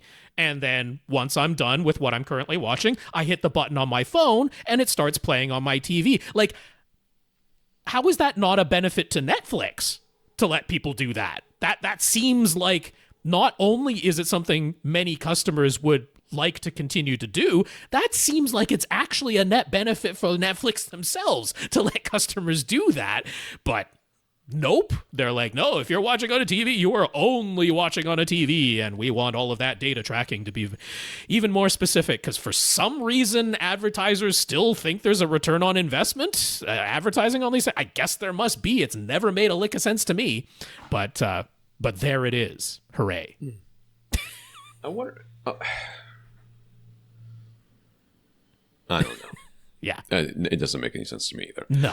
Anyways, Kaleidescape has released their smallest and least expensive storage server to date, the Mini Terra Prime. Priced at just under $6,000, it uses a small black chassis that's the same size as the Strato M and Strato E players. And just like those players, the Mini Terra Prime server is completely passively cooled, so there's no fan and no noise. Kaleidescape sells a rack mounting bracket that lets you secure either a Strato M or a Strato E player, and the Mini Terra Prime server side by side using only one rack unit of height. The bundle of the 4K Strato E player and the Mini Terra Prime together costs just under $9,000. Mm-hmm. Inside the Mini Terra Prime is a single 8 terabyte solid state NVMe, yes, drive, which can hold around 125 4K movies. Adding the Mini Terra Prime to your Kaleidescape player unlocks the full movie poster interface. You can have up to 4 Terra Prime servers working together in a single system, which does not work out for racks, right? Because you can't put 3 of them together. Can you put 3 of them together in one rack height? No, two side by side. Two side by side, right? So it's the player thingy, and then the one Terra Prime, Mini Terra Prime, and then 2 Mini Terra Primes on another rack, and then the fourth one is just sort of hanging out someplace. Anyway. Could be. You can have up to 4 of them working together in a single system, and if your home network can handle it, the Mini Terra Prime can simultaneously play back up to 25 Kaleidescape players. Back on up to 25 players. Wow, yeah, you could have 25 players all playing simultaneously, all pulling their data from one of these Mini Terra Prime SSDs. Obviously, it's not wireless, right? It'd have to be wired somehow. No, there is actually no Wi-Fi built into the Mini Terra Prime. It is Ethernet only. So you have to put it through a switch and have it all go to 25 different players. That's right. That's crazy. Around back, there's just a power out inlet, USB port, and a 2.5 gigabits per second Ethernet jack. If you have a 2.5 gigabit internet service, downloading a 2-hour 4K movie should take around 4 minutes. Yeah. Pretty good. I mean, I don't have that. I don't know anyone who does, but I'm sure someone does. The 12 terabyte compact Terra Prime costs $1,000 more on its own, but you can buy it in a bundle with the 4K Strato E player for the same $9,000 bundle price. It's a spinning enterprise grade laptop hard drive in the 12 terabyte compact Terra Prime server, though, so the Mini Terra Prime can download faster and simultaneously play on more players than the compact Terra Prime. Mini and compact. That's right. Yes. They could have come up with some better tiers of this thing so that I would know what was what. You'll have to decide if those features plus the physically smaller size and no fan make the smaller storage capacity at the same bundle price worth it. So it's 12 terabytes versus 8 terabytes in the Mini. But the Mini is solid state, nothing spinning, no fans. The compact is a spinning laptop drive and a fan. All right. There you go. 4 terabytes for all more storage. Kaleidescape player people out there. So in the comments, Rohan has settled in with his new Onkyo RZNZ TZRZ. Nope. So I'm going to try it again. One more time. I'll get it right the third time. TXRZ30 receiver, and he's very happy with it. His whole household is, actually. Last episode, we discussed the various ways he might approach using DRAC and its multiple save slots as a way to compensate for its lack of automatic curves of equal loudness. He's glad we talked about our own listening habits because the way he uses his sound system seems quite similar to my habits, which because I'm clearly right. He mostly keeps the same subjective volume level across whatever he's watching, and right now, even though 0 dB on the master volume dial does not line up with cinema reference volume, the max it ever seems to go up to is -10. So it really has no fears about running out of headroom. So with all that said, he's not going to worry about rerunning DRAC again at this point, and he also isn't too worried about no longer having Odyssey dynamic EQ. The default DRAC target curve sounds really pleasing at his typical listening levels, so the change from his problematic rants to the Onkyo RZ30 has been a great success all around. Hooray. Great success. Yes, great success. Congrats, Rohan. I'm happy you're happy. Chris previously asked us about wireless solutions to get an amplified audio signal from the AV receiver to the front of his room, to the surround speakers behind his couch. He wound up making his own physical wire solution. He drilled some small holes into his floor, and now he has 2 pairs of speaker wires that go down to the basement from his AV receiver, across the basement ceiling, and back up through a couple of more small holes in the floor behind his couch. There you go. That works. That'll do it. There's no doubt about that. But our recommendation for the Amphony Model 1700 still came in handy. His nephew is renting, so he can't drill any holes, but he hates the exposed wires that were running to the back of his living room. Chris ordered the Amphony 1700 for him and hopes it will make a nice Christmas present. I'm sure it will. I think so. You probably should put something to make sure those holes are filled up. Could be a little grommet. That's all you need. Or a little bit of museum putty would work just fine. Yeah. Or you could just caulk it. All right. Questions. Brian. Brian would like us to discuss a moral quandary. We're just going to get us in trouble here, buddy. So there you go. I don't think this one will. He's very much into 2-channel listening and considers himself fortunate in that he lives in an area where there are brick and mortar stereo shops where he can audition gear and actually see the products in person. He has recently been considering an upgrade to his office stereo system. He's been looking into integrated amps, and after visiting one of his local shops, he came away impressed by the Yamaha AS2200. To be honest, he doesn't think he would ever consider that particular model if it weren't for his in-store experience. Looking at photos online really doesn't convey the actual quality in the fit and finish, and a raw spec sheet didn't impress him the same way that talking to a salesperson about Yamaha and this particular integrated amp was able to. Well, I don't know about that. Anyways, so there was. You like being sold. My wife loves being sold things. Many people She loves do. being sold things. She can't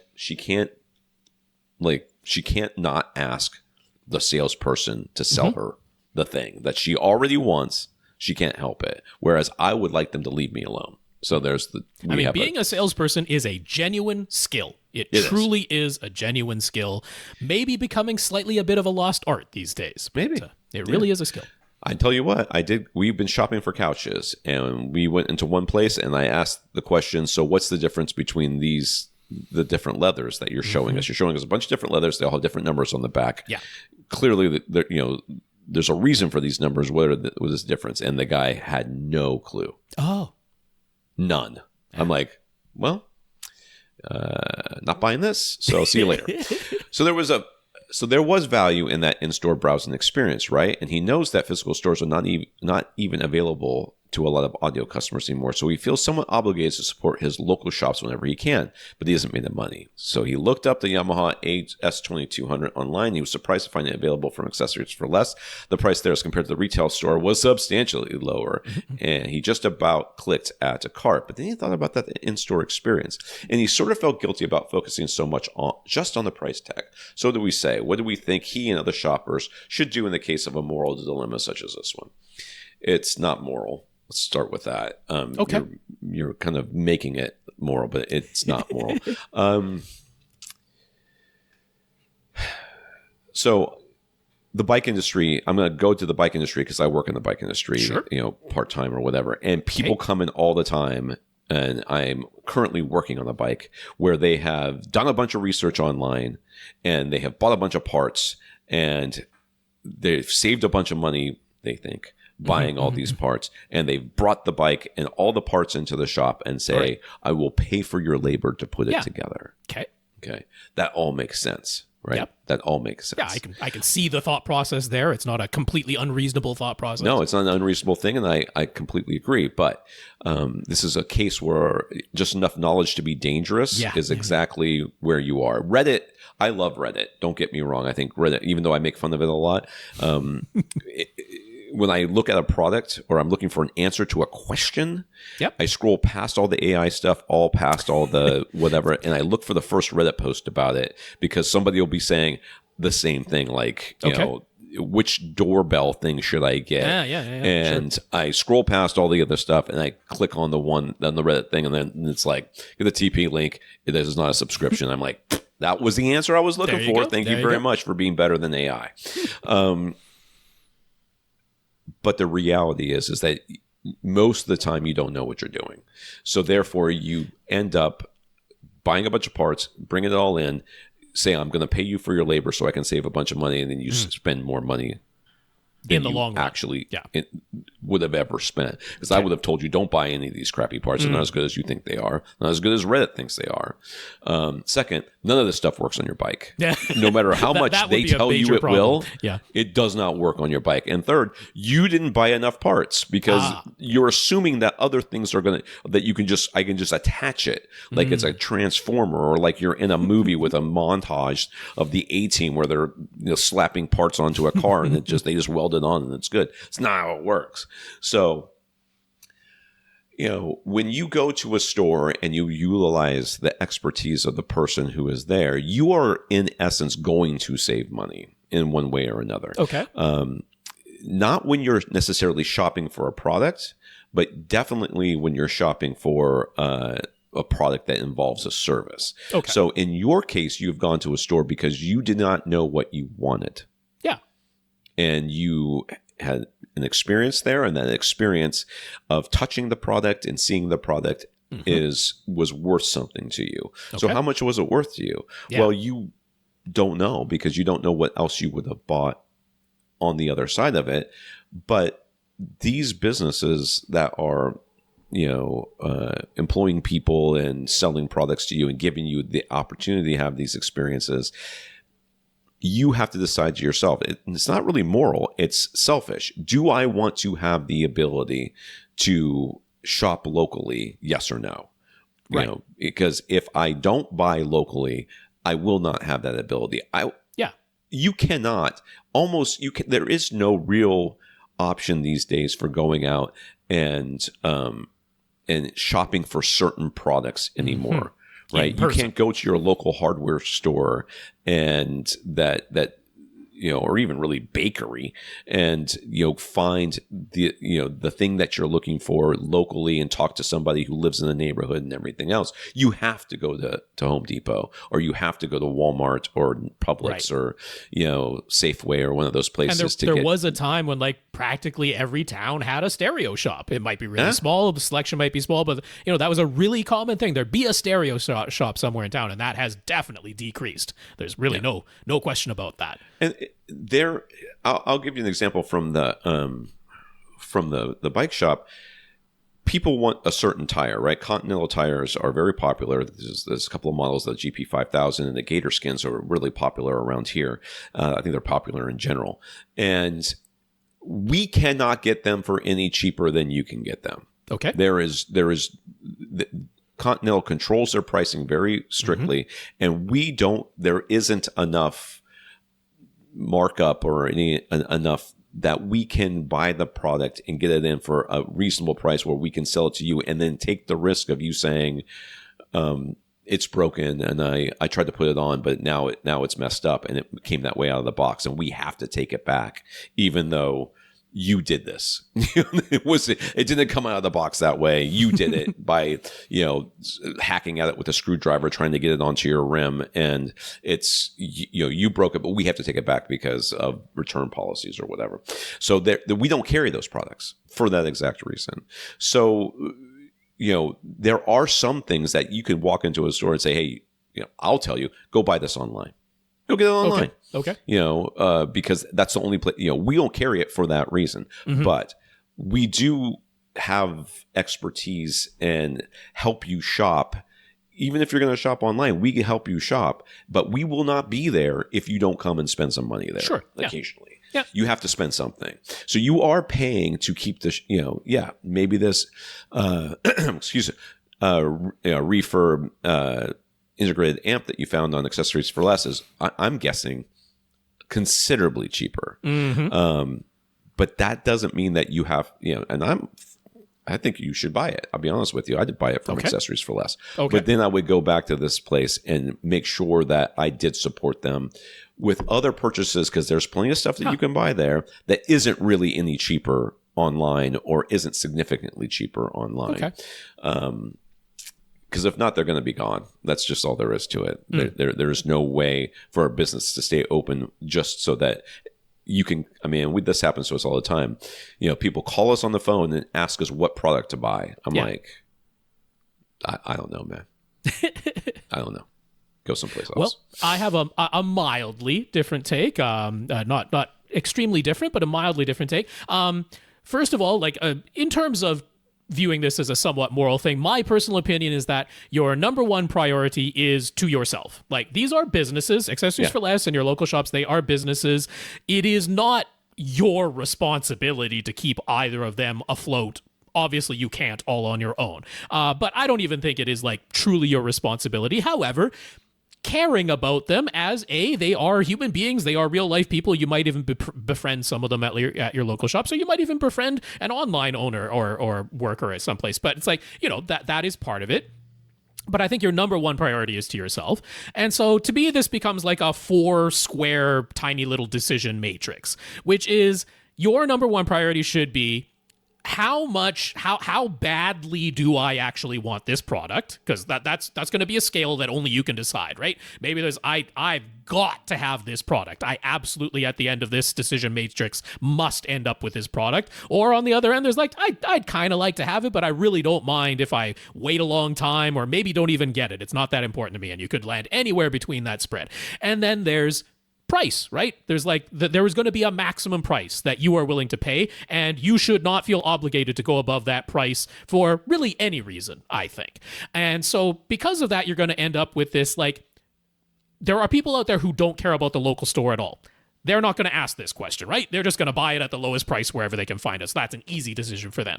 But you have clearly already decided that you care to some extent about your local shops. To have even asked the question, you care to some extent. So then it becomes, okay, do you want this product so badly, but the local shop cannot offer it to you below your maximum price. If that's the box that you fall into, then you're going to buy it from Accessories for Less, right? You've got to have it, but you can't get it below your maximum price from the local store. Decision made. Or more likely you're falling into, I want this product pretty badly, but I do have a maximum price. Accessories for Less easily is under that maximum price. The local shop is a little bit over that maximum price. Go talk to the local shop. There is nothing wrong with you saying, I'm interested in this product, but here's my price. You know, can you meet that price? There's nothing wrong with asking that. Any local shop, because they can say, I'm really sorry, you know, like that we'd have to sell it at a loss to you and we just can't do that. That's a reasonable answer for them to give. Or they might say, oh yeah, you know, like we can haggle, especially it's Black Friday, it's Cyber Monday, like they can probably haggle on the price a little bit. Friday. No, but still, you know, like it's not a crazy thing to ask a local shop. And so it's like, look, even if you haggle on the price a little bit, maybe it won't be as low as Accessories for Less. And so you're on another sliding scale. But it's like if you care about the local shop and you want the product pretty badly, and they can get to a price that's below your maximum price that you're willing to pay, it's like I think those things all converge to you saying, yeah, I'm gonna buy it at the local shop. It's a few $100s more than I could have found it for the very lowest price possible. But those other factors come into play where price is not the only thing I'm considering. But you know, if it comes down to I've got to have this product, the local shop cannot match the price that I need them to match, then you buy it at Accessories for Less, and I wouldn't feel guilty, right? I think that's a perfectly logical and reasonable decision making matrix to follow. So that's how I approach it. I mean, we can all look around right now and see, as somebody who's having to rebuy a bunch of stuff that was in my house because of the floods, like I can't go to Bed Bath & Beyond and like just go get a bunch of kitchen stuff that I want and have a lot of options. Instead, I have to go to Walmart or Target or I guess to a mall. I don't know that malls those are getting hard to find, aren't they? Dillard's or whatever, or Macy's might have like a cooking section, but nothing is going to compare to what the access I had at Bed Bath & Beyond. Toys R Us is another perfect example. Those of you that are into sewing, that sort of Joann's Fabrics closing down is another example. Yeah. We are losing these specialty shops sure that gave us a wide, you know, a very specific or narrow breadth of products, but much deeper, options within those options, those products, and we're losing all of that, we're losing it because of what you're talking about right here. I'm not saying that it's up to you specifically and this one purchase to keep this store afloat, but as a whole, what we find at our shop is people who walk in and say, I like to shop locally, are never the people who actually want to shop locally. You know, they come in and say they like to support the local guy, but then they want to buy something for the exact same price they can get it on Amazon. Right. Like, Amazon has the people who are selling on Amazon have no overhead. The people they have no rent. They have no, they may have a warehouse someplace that they're paying space for, but they're not paying for a storefront that's got, places for people to walk by. Amazon themselves, the storefront is a loss leader for their data centers, which is where they actually make their money. So, yeah. So it's, you have to decide, and it's not just this one purchase, it's almost every purchase. Yeah. And it's just the tipping point I think has already happened where we're already seeing so many of these stores get lost, and we've been warned. I was talking about movies with Ip Man about warnings things that we're warned about. We've been warned about the fact that these big box stores are going to take over and drive all the mom and pop places out of business, but they're not just driving the mom and pop places; they're driving Joann's Fabrics and Bed Bath & Beyond and these other... Best Buy's in real danger, Yeah. So, there used to be like tons of different options that were like Best Buy, right? Yeah. There were, Fry's Electronics and The Good Guys and a couple other ones. Circuit City is a good example. And they're all gone. Yeah. And they're all gone because of this. So, you decide. Infinite Gary. Let's put the equipment technology talk aside for a moment because he'd like to hear us discuss a movie writing and storytelling trope Oh man, Gary, Yeah. you got my attention. Barking up the right tree this time. Without getting into spoiler territory, I recently watched a series finale. The good guys won, they saved the world. And with that, the leader of the team gives one last look around at the team members he has worked with for years. They each nod silently and knowingly, and they all go their separate ways. Why? This is hardly the first time he's seen this exact sort of ending, but to him, it just doesn't feel like real life. Sure, maybe they're not all going to live close to one another. Maybe they all have new jobs or adventures to go off to separately, and that's fine. But like, maybe go out to dinner, or at least have a drink together, bond and reminisce a little bit, or at least just shake hands and hug, and actually say goodbye out loud to one another. This completely silent look, knowing stare and nod back, and then wordless departure. What's that about? Toxic masculinity? Is it basically, in my opinion, what it's about? Fair. That's off the cuff. That's not me thinking hard about this. Haven't seen this question before, but there is a long history of the idea that men, because I'm not saying that there weren't women involved in whatever movie or whatever movies you're thinking about, but this idea that, you know, it's all about the actions and what the actions are, and you don't have to say anything. Yep. You don't have to express your emotions. You don't have to talk about it. Why do we have to talk about the war that I was in, where a bunch of terrible things happened and I've been traumatized for 50 years afterwards about it? Why would I want to talk about any of that? I already did the thing and it's past me now, and it's not.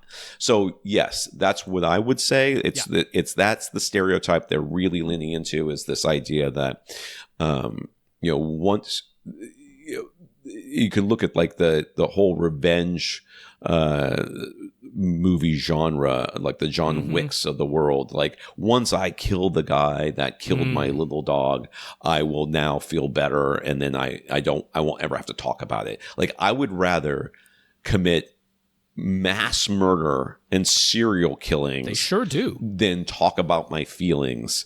If that's not toxic masculinity, I don't know what is. Yeah, Tom's I hit know the nail on the head. That phrase, toxic masculinity, has a very negative connotation for some people and is very triggering for them. Snowflake. But just this is what it's about. This idea that you know, that masculinity is foisted upon us by society and media and a bunch of other things, and people around us, and we're being told, in order to exhibit masculinity, we have to also act in these ways. And that's what to me, that's what that trope is.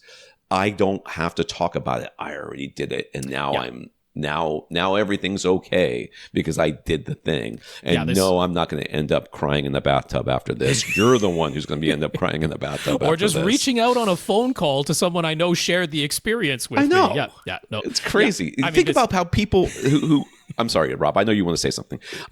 This will be the last thing. Think about how people who actually are in the military together act around each other. They treat each other like they are more than family. Yeah. They are bonded by these experiences, and the only people they can talk to is each other, because those are the only people that understand it, is what they say. I don't necessarily know that that's true, but that's the way they feel. There are legitimate arguments to make, like in a real world therapeutic sense, that it can be beneficial to talk to someone who wasn't actually there. You know, like, I'm not saying that you shouldn't talk to people who were there. You absolutely should, but there can be like genuine, psychological benefits to talking to someone who wasn't there as well. So I mean, I think you can make some arguments that there's genuine benefits to talking to somebody who isn't just as traumatized as you are. Sure, maybe. Can definitely have some slightly different ways of thinking, but this absolutely is a storytelling trope, no question about that. And I'm going to say it is a very romanticized trope at this point, because like writers fall in love with the idea of nothing needs to be said. If you like, you can market that like it. There's like this, I don't know why it's like this tantalizing idea to so many writers of nothing needs to be said. Like, isn't that amazing? Isn't that like so cool that they don't need to say anything to each other, man? Like they can just look at each other and they know. And it's like spoken in hushed tones about how like that's the pinnacle of storytelling. Like we say, show don't tell, and I generally agree with that, right? Like, don't just have a character tell me what took place. show me the event. I would rather watch what took place than have a character come back into a room and just tell another character what just happened. Sometimes that's used for a very particular narrative effect, but in general, show don't tell. But that gets taken to this extreme of, we don't have to say anything, man. Right. That's the coolest ending there could be, is nobody has to say anything. They just look and they just know. I feel like when you see that, look at the rest of the movie, and has it been telling the whole time, and the writer was like, oh yeah, I'm supposed to show some stuff, so let's just show this. This will be my big show moment because I can show people I can be a writer, sort of thing. Yeah, but I honestly, I don't know entirely why it's been romanticized to that point. Like, I definitely know it has been, and I know the Western. It's like Seven Samurai. I guess so. That sort of thing. Well, and I mean, it absolutely is what Tom said. It's like the stoicism, right? The stoicism is just cool, and like, how do we make in this horrible online critical environment that we have, how do we make male audiences like a female character? Well, just have them shut up. That's the way you make a female character likable. Don't have them talk so much. Like, that female character is cool because she just never said anything. And it's like, well, unfortunately, that seems to work for a certain crowd of people. But honestly, Gary, I'm in agreement with you. I think it's a kind of overused and dumb trope, and I don't really know why it's so romanticized. But I just know that, like, if you're asking why do writers continue to use that exact particular ending, it's like, because I know I've heard writers talking about, and they don't have to say a word, and everyone's just like, ooh, yeah. And you get that response from the rest of the writer's room or from the producer that you're pitching to, like, who's gonna not use it when they get the response of ooh? And so there you go. That's why we end up seeing it over and over. All right, so back to an actual home theater experience question. So now I'm going to go get some coffee when Rob answers this. Okay. He watched an NFL game and was being broadcast. Hockey. NHL, sorry. That was being broadcast on ESPN. He used his Apple TV 4K to stream it. He started watching on one of his smaller setups while he was using a Zvox Z-Bass 575 for audio. I reviewed that thing. Okay. I think pretty sure I did. And that's a pretty nice little thing. If you don't know, it's one of those for a short period of time. And I think they may be still a couple floating around. There's products that you sit underneath your TV so that you don't have to worry about your TV being tall enough to slide your sound bar underneath. Yeah, instead of a because of the extra volume, they can put like woofers in there and actually. Yeah, instead of a sound bar, they called it a sound base. Yeah. And so when you could count on most TVs having a pedestal stand in the center of them, this was a sound bar like device that was simply deep enough from front to back that you would put the pedestal stand of the TV directly on top of it. So it was a sound base. So he does not have its bass boost or phase cue processing turned on, and the Apple TV 4K's audio output is set to auto, which resulted in uncompressed PCM as the signal output, which makes sense. Mm-hmm. During the national anthems at the beginning, he thought it sounded particularly outstanding, a really stirring performance that literally made him say, wow, which does not happen very often. Mm-hmm. Even his wife noticed from no, I'm sorry. Nope, that's not Gary's words. Since he was so impressed, he ran down to his dedicated home theater with its infinite baffle subwoofer and all, which is why we call him Infinite Gary. He restarted the stream of the game down there, still from an Apple TV 4K, still streaming from ESPN. He was obviously expecting the anthems to sound even better in his full surround sound setup, but to his disappointment, it didn't even come close. It actually would have described it as sounding downright wimpy by comparison. He's watched plenty of other content using his Apple TV 4K in his dedicated theater, and it has sounded really good. It normally sounds better than the Zvox Z-Bass, but this particular singing of the national anthems was the reverse. And he's just confused as to how and why. What do we suspect could account for this, for what happened in this case?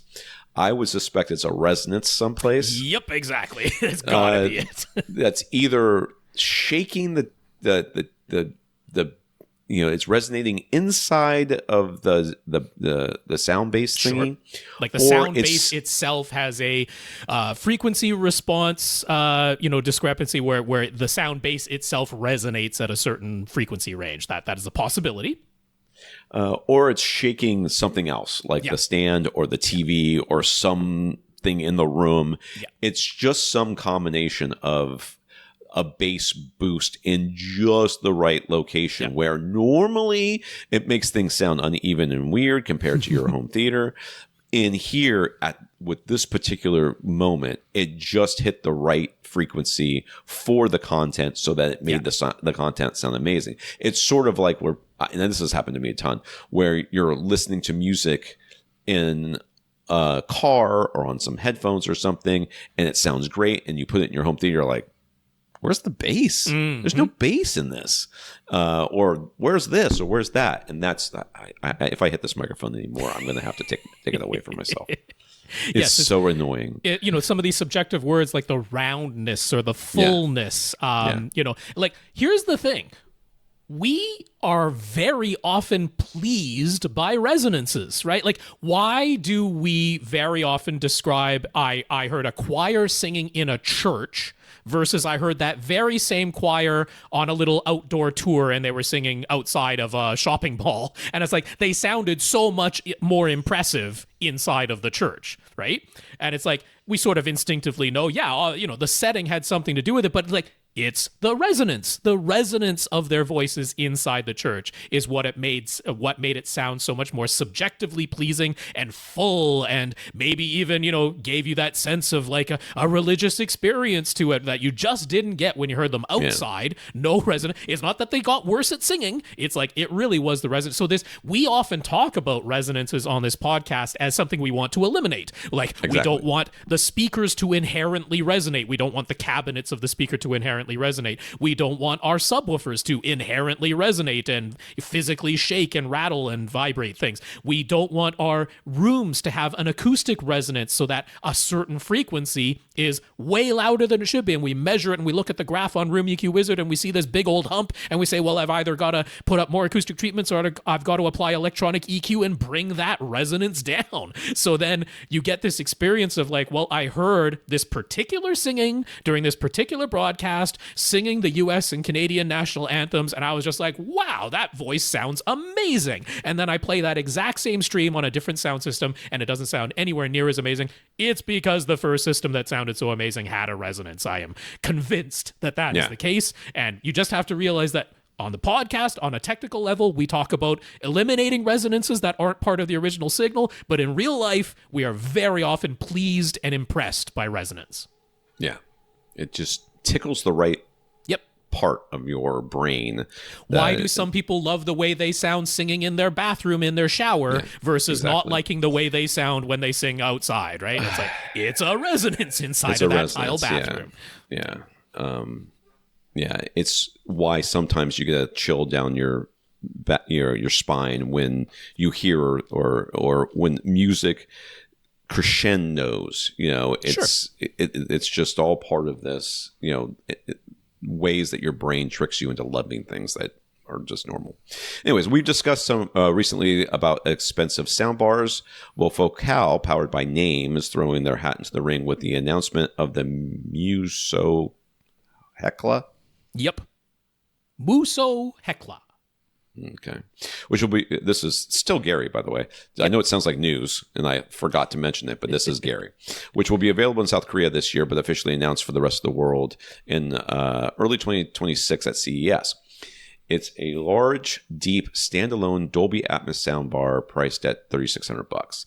It does include an RCA output jack if you want to connect a subwoofer, but the 660 watts and 15 drivers are clearly marketed as a single box audio solution, and the rest of its physical connections options are sparse with just a pair of analog stereo RCA jacks, one optical input, and one HDMI eARC port. Most of the marketing focuses on their Name app, NAIM, Name app, and Sphere music and movie listening modes, which is, DSP. Stuff. Mixing. Yep. On the top of the Muso Hecla is a protruding physical volume dial, which they claim is a nod to the Hecla volcano namesake, and because of the volume dial on the neck on the like it physically volcano? Sticks up at the top. The volume dial. And it also discourages anyone from putting something on top of the soundbar, which does have upward firing drivers. There's beamforming and cross-talk cancellation processing, plus Name's own Adapt, with automatic calibration on board. And they claim it has sufficient output to fill a 430 square foot room, which is roughly 17 by 25 feet. So all fine, and that's well and good. But $3,600 is not something he can ever envision himself buying, and yet he has bought so many things. Yep. And yet this end of the consumer audio market seems to have quite a lot of activity right now. Can we explain? They are desperate to find a way to get people to spend more money on stuff. And I mean this this is how products work. Okay, this is how product development and release works. They take a product and they make it and it's popular. They're like, oh, wow, could we charge more for this product or a similar product? And still sell it? And then maybe the answer is yes, they can. And then look, well, can we charge even more?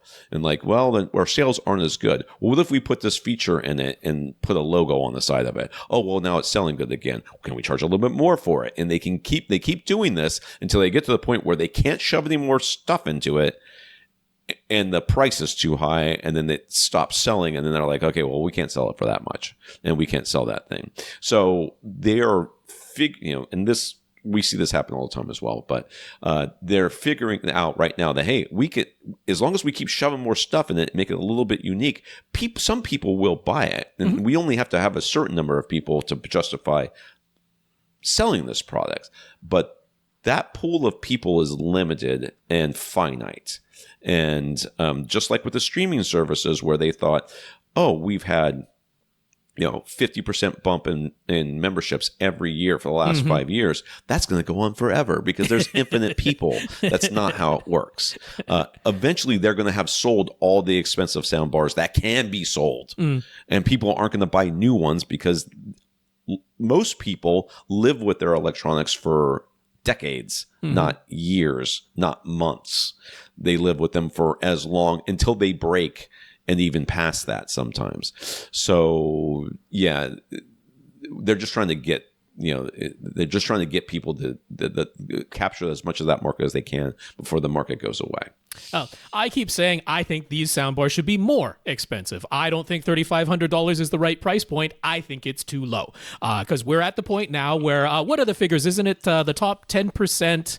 Like people who the 10% of the people who are the most wealthy now have 90% of the world's wealth. I think we're around those figures. It's something like that. So 90% of the people in the world, collectively own 10% of the world's wealth, and the other 10% at the top own 90% of the world's wealth. It's something along those lines as far as the split goes. So clearly this is not targeted at 90% of the people. Nobody who is buying a sub $1,000 TV is then pairing it up with a $3,500 plus soundbar. That just doesn't happen. But for the people who are like $1,000 TV, that is less than garbage to me. I can't possibly even comprehend such a thing. Right. So that, they're targeting the 10% of the market, the 10% of the wealthiest people. That is clearly the only people that a $3,500 or more expensive soundbar could possibly be aimed at. But I don't think that price is high enough. I think that's too low a price for the top 10%. I think the price should be higher. I think it's the only way to make it financially viable to continue selling these things. And I don't think $3,500 is expensive enough to be attractive. So I think the price on these will only go up from here. And no, it is not meant for the 90% of us. Yeah. I agree with all that. Gary had a look back. Excuse me. A look back on the movies he enjoyed the most this year. Obviously, a few more might get added in the final month of December, but so far it just happened to work out to be a top 10 list. Since you can only think about 10 movies that actually kept his interest this year, they were Last Breath, Ballerina, Sinners, Mission Impossible, The Final Reckoning, F1, the movie, Captain America, Brave New World. I don't think that was that great. Havoc, Thunderbolts, Frankenstein, A House of Dynamite. We're Tom and Rob's top 10 lists this year. I did not watch 10 movies this year. You definitely did not. Yeah, and I was glad I went back through our show notes, my records of them, because I wrote down what I watched each week as far as movies go. So yeah, Tom definitely did not watch 10. I mean, so I don't even know that I would put the only movies that really would make it onto a list. I mean, even though I didn't watch 10, I really liked Thunderbolts. I thought that was great. I loved Across the Spider-Verse. which I just obviously just Yeah. saw. Also great. Which wasn't a 2025 movie. It came out before 2025. I know. K-pop Demon Hunters. There you go. Would be on there. Yeah. I don't know that I would put Superman on that list. I like the movie. I would have to see it again to know for sure. But I don't know that there's that I've seen any more movies that would actually make that list that I was like, wow, that was a great movie. Yeah. So I'm going to let Rob answer, and I'm going to go get some coffee because I'm literally choking over here. And I mean, I watched more than 10 movies this year, and I don't know if 10 of them were from 2025, to be honest with you. But even going back through that list, I was like, nope, I came up with 5. So Sinners on my list, Superman is on my list, K-pop Demon Hunters is like far and away my favorite movie that came out in the year 2025. Weapons is on that list, and then I think I can add Sorry Baby that I watched just this week. I watched Kinds of Kindness this year, but that didn't come out in 2025. So there you go. That was my list of it's gonna just be a top 5, not because I limited myself to that, but because I just couldn't come up with even 10 movies that came out in the year 2025 that I actually think I would put on my list of favorites movies. So there it is, short list, Gary, but that's what I've got for you. All right, before Tom gets back, I'm going to start in with Dev. Following our discussion last time that we had a podcast about Dev's setup, in which he's using Ascend Acoustic CBM 170 front, left, and right speakers, along with a single HSU VTF3 Mark V subwoofer, plus the self-powered 8-inch drivers that are inside of his DefTech towers to create a 3 subwoofer setup, which is all being controlled and coordinated via a mini DSP 2x4 HD device. So we looked at some of his Room EQ Wizard graphs that he sent to us, and based on those, we were quite impressed by the deep bass response that he has managed to achieve below the crossover frequency to his speakers, and we suspected that the audible dips that were showing up in his graphs and that he was able to genuinely hear without looking at those graphs, those dips were showing up between 150 hertz and 700 hertz. And so based on some of the impulse response graphs that he was showing us, I suspected that those cancellations might be due to floor and or ceiling bounce reflections. So he just wanted to get back to us with some more information and to ask some further questions. I made the assumption that he was using the pair of DefTech towers as his surround speakers, but that is not the case.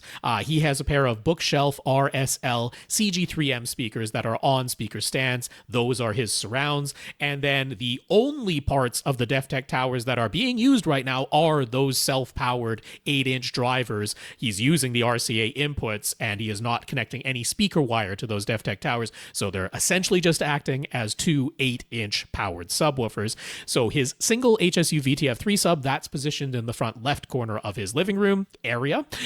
And one of the DefTech towers with its 8-inch powered woofer acting as a subwoofer, that's in the front right corner of the living room area. And then the other DefTech tower is actually directly underneath his couch, just acting as an 8-inch subwoofer that is physically under his couch. So as a further reminder, the back of his living room is open to his kitchen. And then there's a hallway opening to the rest of his house that is just slightly behind the living room area, and that's over on the left. So the right wall of the living room, that's mostly windows. There's a sliding glass door.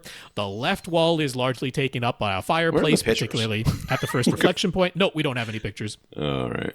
And both side walls, this was one of the questions I had, both side walls are considerably more than 4 feet away from the front left and right speakers on either side. So that was something I was wondering about, if we were not only getting a 4-foot distance from the speaker to the ceiling and a 4-foot distance from the speaker to the floor, but also maybe 4-foot distances to the sidewalls. He's like, that is not the case. The sidewalls are farther away than 4 feet. So given the way the room is laid out, and basically the only convenient location to put any acoustic treatments ends up being the front wall that's behind his TV and his front left, center, and right speakers. So as he mentioned last time, he's covered about 30% of that front wall with DIY panels that are 3.5 inches thick, but then directly behind the front left and right speakers, those panels are only 2 inches thick. So he did wonder if this is a speaker boundary interference response.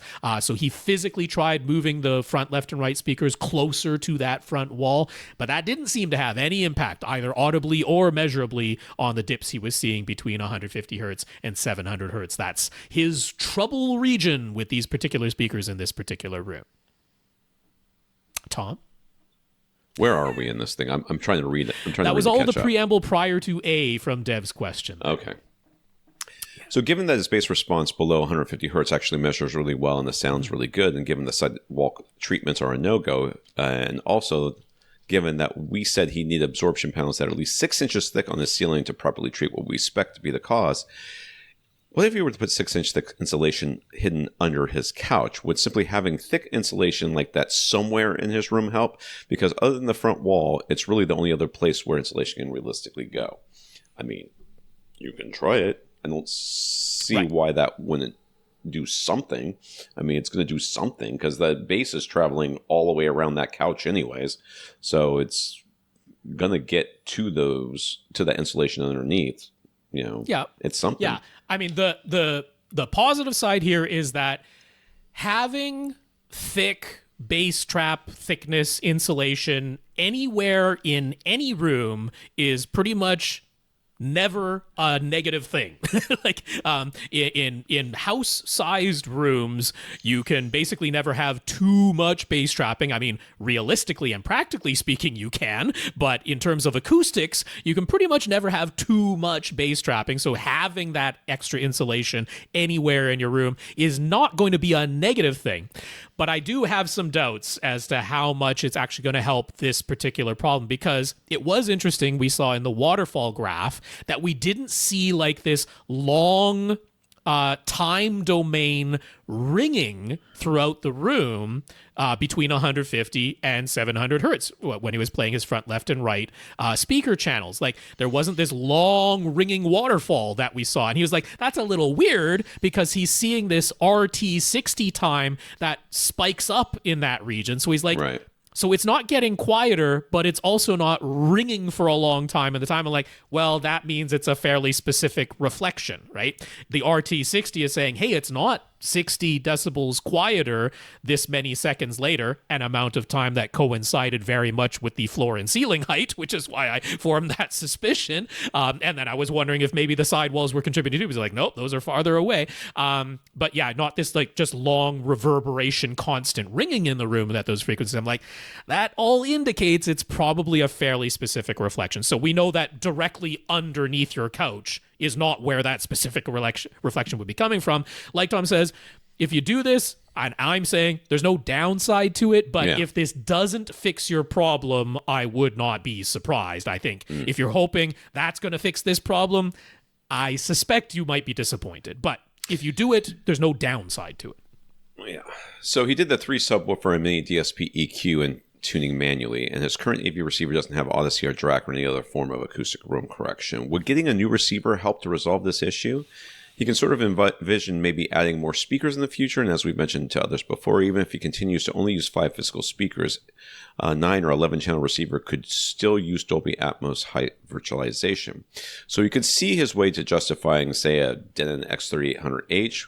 Would that be the best receiver for him to get if he buys one? And would it be best for him to integrate his mini DSP and 3 sub setup? Like, just set the new receiver to only output one subwoofer signal, and then feed that one sub out into his mini DSP without changing anything on that front? Mm-hmm. Or should he disconnect this mini DSP and plug all 3 subs directly into the 3800H, let it do its own thing? Also, he doesn't really intend to upgrade all the way to DRAC Art, but would Art help in his case? All right, so in general, I don't think that upgrading your receiver is going to make a difference here. In this particular case, yeah. But, so, that's the answer to your question. No. Don't upgrade your receiver. I don't think it'll make a difference. I think that would not be the first course of action. That would not be my first course of action. But if you were to upgrade your receiver, you would still want to put a single output to the mini DSP and do the mini DSP thing first, and then run Odyssey or whatever DRAC you're going to have afterwards. So you would still want to do that in order to let the the mini DSP do its stuff to the subs, get the subs as good as possible, and then and operating as one unit as well as possible, and then get the Odyssey or whatever to fine tune everything else so it's all working together well. So that's for anybody who's thinking, oh, I also have 3 subs with one underneath my couch somehow inexplicably. Mm-hmm. But yeah, that's how you would do that. But I don't think this is going to make a difference in this case. Yeah, the issue here is the frequency range at which you're having the problem. So first and foremost, Dirac Art simply does not do any Dirac Art things above 150 hertz. And everything that you're having a problem with is above 150 hertz. So Dirac Art is not the solution for this particular issue. If the problems you were seeing were all, at 150 hertz and lower, then I might be like, hey, you're in the situation where physically adding more acoustic treatments isn't really possible. ART stands for active room treatments, but in the base below 150 hertz, that could have been a solution there, but all your problems are above 150 hertz, so ART literally is not going to touch that. So unfortunately, it's not the solution here. Any of the room correction systems are definitely going to attempt to fill in that frequency response dip. Like, they are going to try. That is not the target they're aiming for. They're going to measure that dip, and they're going to try and fill in that response. But I'm reasonably convinced at this point that the response is due to sound wave cancellation, and that actually makes me a little bit hesitant to say that, hey, yeah, I just go ahead and run room correction and let it do its thing, because it was a significant dip in his graphs. It was like 10 dB or more, and you start trying to fill that in electronically by just boosting the signal electronically at the gain stage. I'm like, you could run into some issues because it's still going to keep canceling. If I'm correct in my suspicion that this is due to a sound wave cancellation, at least at your seat, it's like, well, that's going to be an issue. There are some things that I am still not completely certain about, though, which is I don't know exactly what your measurement technique was when you were measuring your graphs in Room EQ Wizard, because could some of this be due to reflections off of the seating itself? Or were you pointing the microphone straight forward instead of straight up? Like, I don't know for sure. So one thing that I'm thinking here is, don't spend the money on an X3800H yet. I want to be more certain about the cause of these dips that you're seeing. And so I want to gather more data. I know you're not opposed to taking measurements. You sent us graphs. You did the whole mini DSP thing with your 3 subs. I know you're okay with taking measurements. So one thing I would do, I'd temporarily get the couch out of there. Like, just push it back. You've got a whole open kitchen behind you. So just push it back and put the measurement microphone on a tripod with the tip at seated ear height, pointed straight up at the ceiling, just to make all of that explicit. And now we know there's lots of free air around that. We're not dealing with any sort of seat reflection that's happening at that point.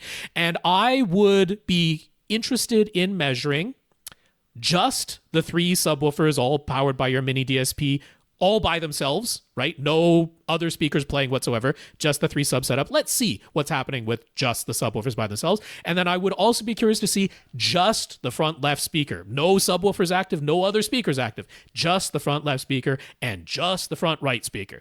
Because we've only ever seen both front left and right speakers and 3 subwoofers all playing together. Like, maybe you've measured those things yourselves, but the graphs that we saw from you were that scenario. And I'm like, so could some of this cancellation be, we only saw one microphone position?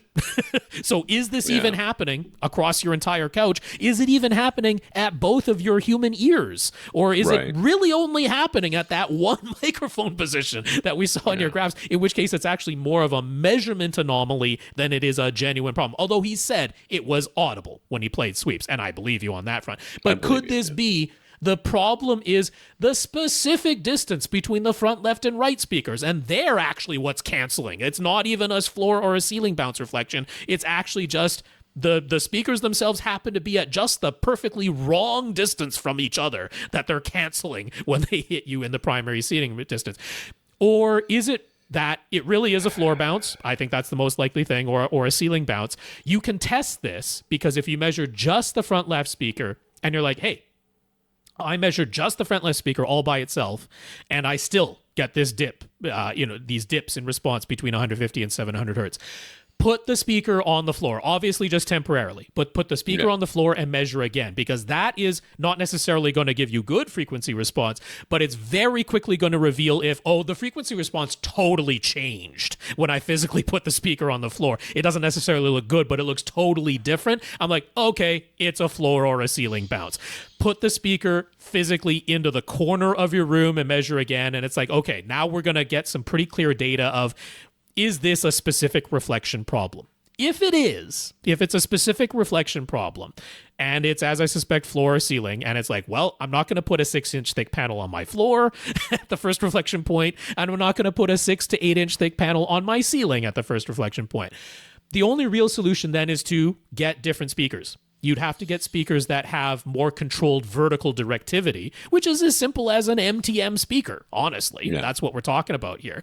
But it's like, before you spend the money on an X3800H, you might need that money to get yourself a new pair of front, left, and right speakers, which is not a crazy thing to do here. If it solves this problem, that's a pretty reasonable thing to spend your money on. So I want more data before we do this. KEF would work in this situation, possibly. Too. Yeah, but it could be that new speakers are actually... What I'm hoping is just repositioning your speakers is actually all you need to do. Maybe they just need to be farther apart from each other or closer to each other, and it sounds like you have that width, latitude to do that sort of thing. Maybe they need to be physically closer to the floor, physically closer to the ceiling, and then you would just tilt them to compensate. Maybe that'll require you buy some new speaker stands. But that's the sort of thing I'm hoping, that it's a low cost, actually just a positioning issue. But if it's not, where you need to spend your money is probably more likely on new speakers that have controlled vertical directivity versus spending all that money on an electronic solution in the form of a new AV receiver that I seriously doubt is going to be able to fix this. Yeah. All right. How long is... Oh, let's just do Gurinder. There's just one left. It's a pretty quick one, and it's the last question, and I'd like to answer it anyway because it's actually a buying decision one for Christmas. Gurinder says, what gaming headset should Gurinder get for his 11-year-old son to use with his PS5 and Nintendo Switch? He's looking to spend closer to the range of 100 Canadian. His son showed him some examples that are over 200. But Gurinder has zero plans to go that high in price. So can we recommend, what can we recommend, since Rob has previously seemed so unimpressed with all gaming headsets? I don't have much experience with gaming headsets, and most of the ones I have experience with are a little bit older, and they're also, very cheap. Okay. Very cheap. So yeah, unfortunately, I listened to a lot of gaming headsets when I was shopping for my own. I'm like, man, oh man, they just really don't respect gamers, or seemingly gamers, this is what they want, which is horrible frequency response and a lot of really crappy mics, which doesn't make any sense. I don't know what's going on. So I ended up with Sennheiser's, but for multiple reasons, I don't think that's the recommendation I'm going to give here. First of all, open back, and you probably want closed back so that you're not hearing what's coming out of those headphones easily, or he also gets more isolation from outside noises. Plus the price was definitely over 100 Canadian dollars for the ones that I like the most. And also Sennheiser has really changed now. It seems like all of their headsets for gaming are now under the EPOS brand, which is like a separate company from what used to be Sennheiser, and they've divided out the pro sections and the consumer sections, and Sennheiser as a brand is kind of a mess at this point. So about the only ones that were on the lower end of the price scale, I wasn't over the moon about them, but I'm like, these are definitely the least offensive of the headsets that fall in this price range. Would have been from the brand HyperX, and it was specifically the Cloud 3 series. And honestly, you'll see a lot of YouTubers that are using these ones. So I say that only to mean that your son isn't going to feel like he's out of place and wearing something really weird that nobody that he knows online would vouch for. It's like, no, a lot of YouTubers use the HyperX Cloud 3 series. So the ones that do cost 100 Canadian dollars are the wired version. And honestly, that might be the best solution, not only because of the price, but because the Nintendo Switch and the Switch 2 have a headphone jack. It is the 4-prong headphone jack, so it works with the microphone. And then for PlayStation 5 or Xbox, the controllers have the headphone jack. So it's not as though you need a wire that goes all the way to the console. Like, you just plug it into the controller that you're holding, or you plug it directly into the Switch. So the wired solution might make the most sense here. But if you want wireless, because obviously a lot of people do, there's the Cloud 3 wireless. That's 140 Canadian dollars, but honestly, I can't think of something that's under 100 Canadian dollars that I'd feel good about recommending as a gaming headset to you. So the thing with the Cloud 3 wireless is that you have to use its USB dongle. It's by default USB-C. They include a USB-C to USB-A adapter, but it does not work with Xbox, because Xbox, for USB wireless headsets, it has to be like Xbox approved with their own proprietary thing. There is a Cloud X, which is specifically for the Xbox, but Gurinder only mentioned Switch and PlayStation 5, and the Cloud 3 wireless will work with both of those, but it does mean you have a USB-C dongle sticking out the top of your Nintendo Switch, which might be a little bit awkward, but that's okay. Works with a PC too, of course, or a Mac. So yeah, $140. I feel pretty okay with that one. There is, and heaven help us, this name actually, I even typed it out wrong, but there is a HyperX Cloud 3S wireless. So there's a Cloud 3, which is wired. There's a Cloud 3 wireless, which has to use a USB dongle. And then there's a Cloud 3S wireless, which costs $170. And what it adds is Bluetooth. So you can use them just as a regular pair of Bluetooth headphones, including with an Xbox or any of the consoles. But if you want to use the microphone, then on the consoles, you have to use the USB dongle. So at that point, they're exactly the same as the Cloud 3 wireless for $30 more, and I probably wouldn't do that if he actually wants to use it as a headset and use the microphone. Now, this one doesn't have to use the boom microphone if you are uncomfortable, if your son is uncomfortable with the boom extension microphone sticking out in front of his mouth. The Cloud 3S wireless also has mics that are just built into the ear cups, and that is for if you just want to use them as Bluetooth headphones and answer phone calls with them Bluetooth connected to your phone, because they can do that, which none of the other ones can. But if you're just using it as a console gaming headset where you do want to use the mic, it doesn't even really make sense to use it, because this one still can't use its microphone with the Xbox because you gotta plug in the USB dongle, and you have to get the Cloud 3SX to work with the Xbox. But for PlayStation 5 and Switch, it's fine, but you have to plug in the USB dongle, so I'd save $30 and get the Cloud 3 wireless in that case. Those are my recommendations to you. Okay. That's it. It's very exciting. We done. That's us for tonight. It is. So no questions. Get your questions in. You want to get your question answered on the podcast. Our question list is empty right now. It's wide open for you. Send us a question at AVRant.com. I want to thank our listeners of the week. I want to thank Dan for going to AVRant.com, clicking on the Buy Us a Cup of Coffee link and sending us a PayPal donation, as well as our 122 patrons over at Patreon.com, including Peter. So thank you to all of you. That is right, Dan. Thanks very much for that PayPal donation. And Patreon.com/AVRant podcast is where you can go to sign up to make an automatic monthly donation. Big thanks to our 122 patrons over there. Peter, thank you for being one of them.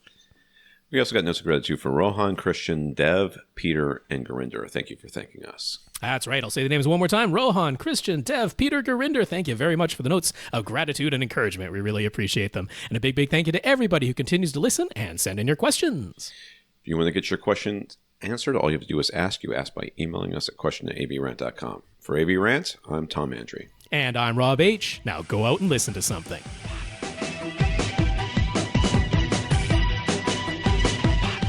Want your question answered? Send it to question@avrant.com.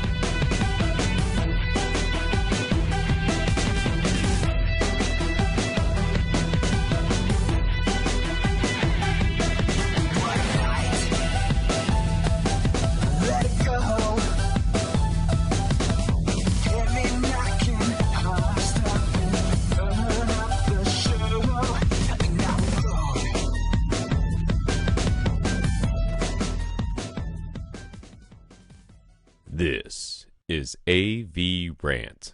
Now go out and listen to something.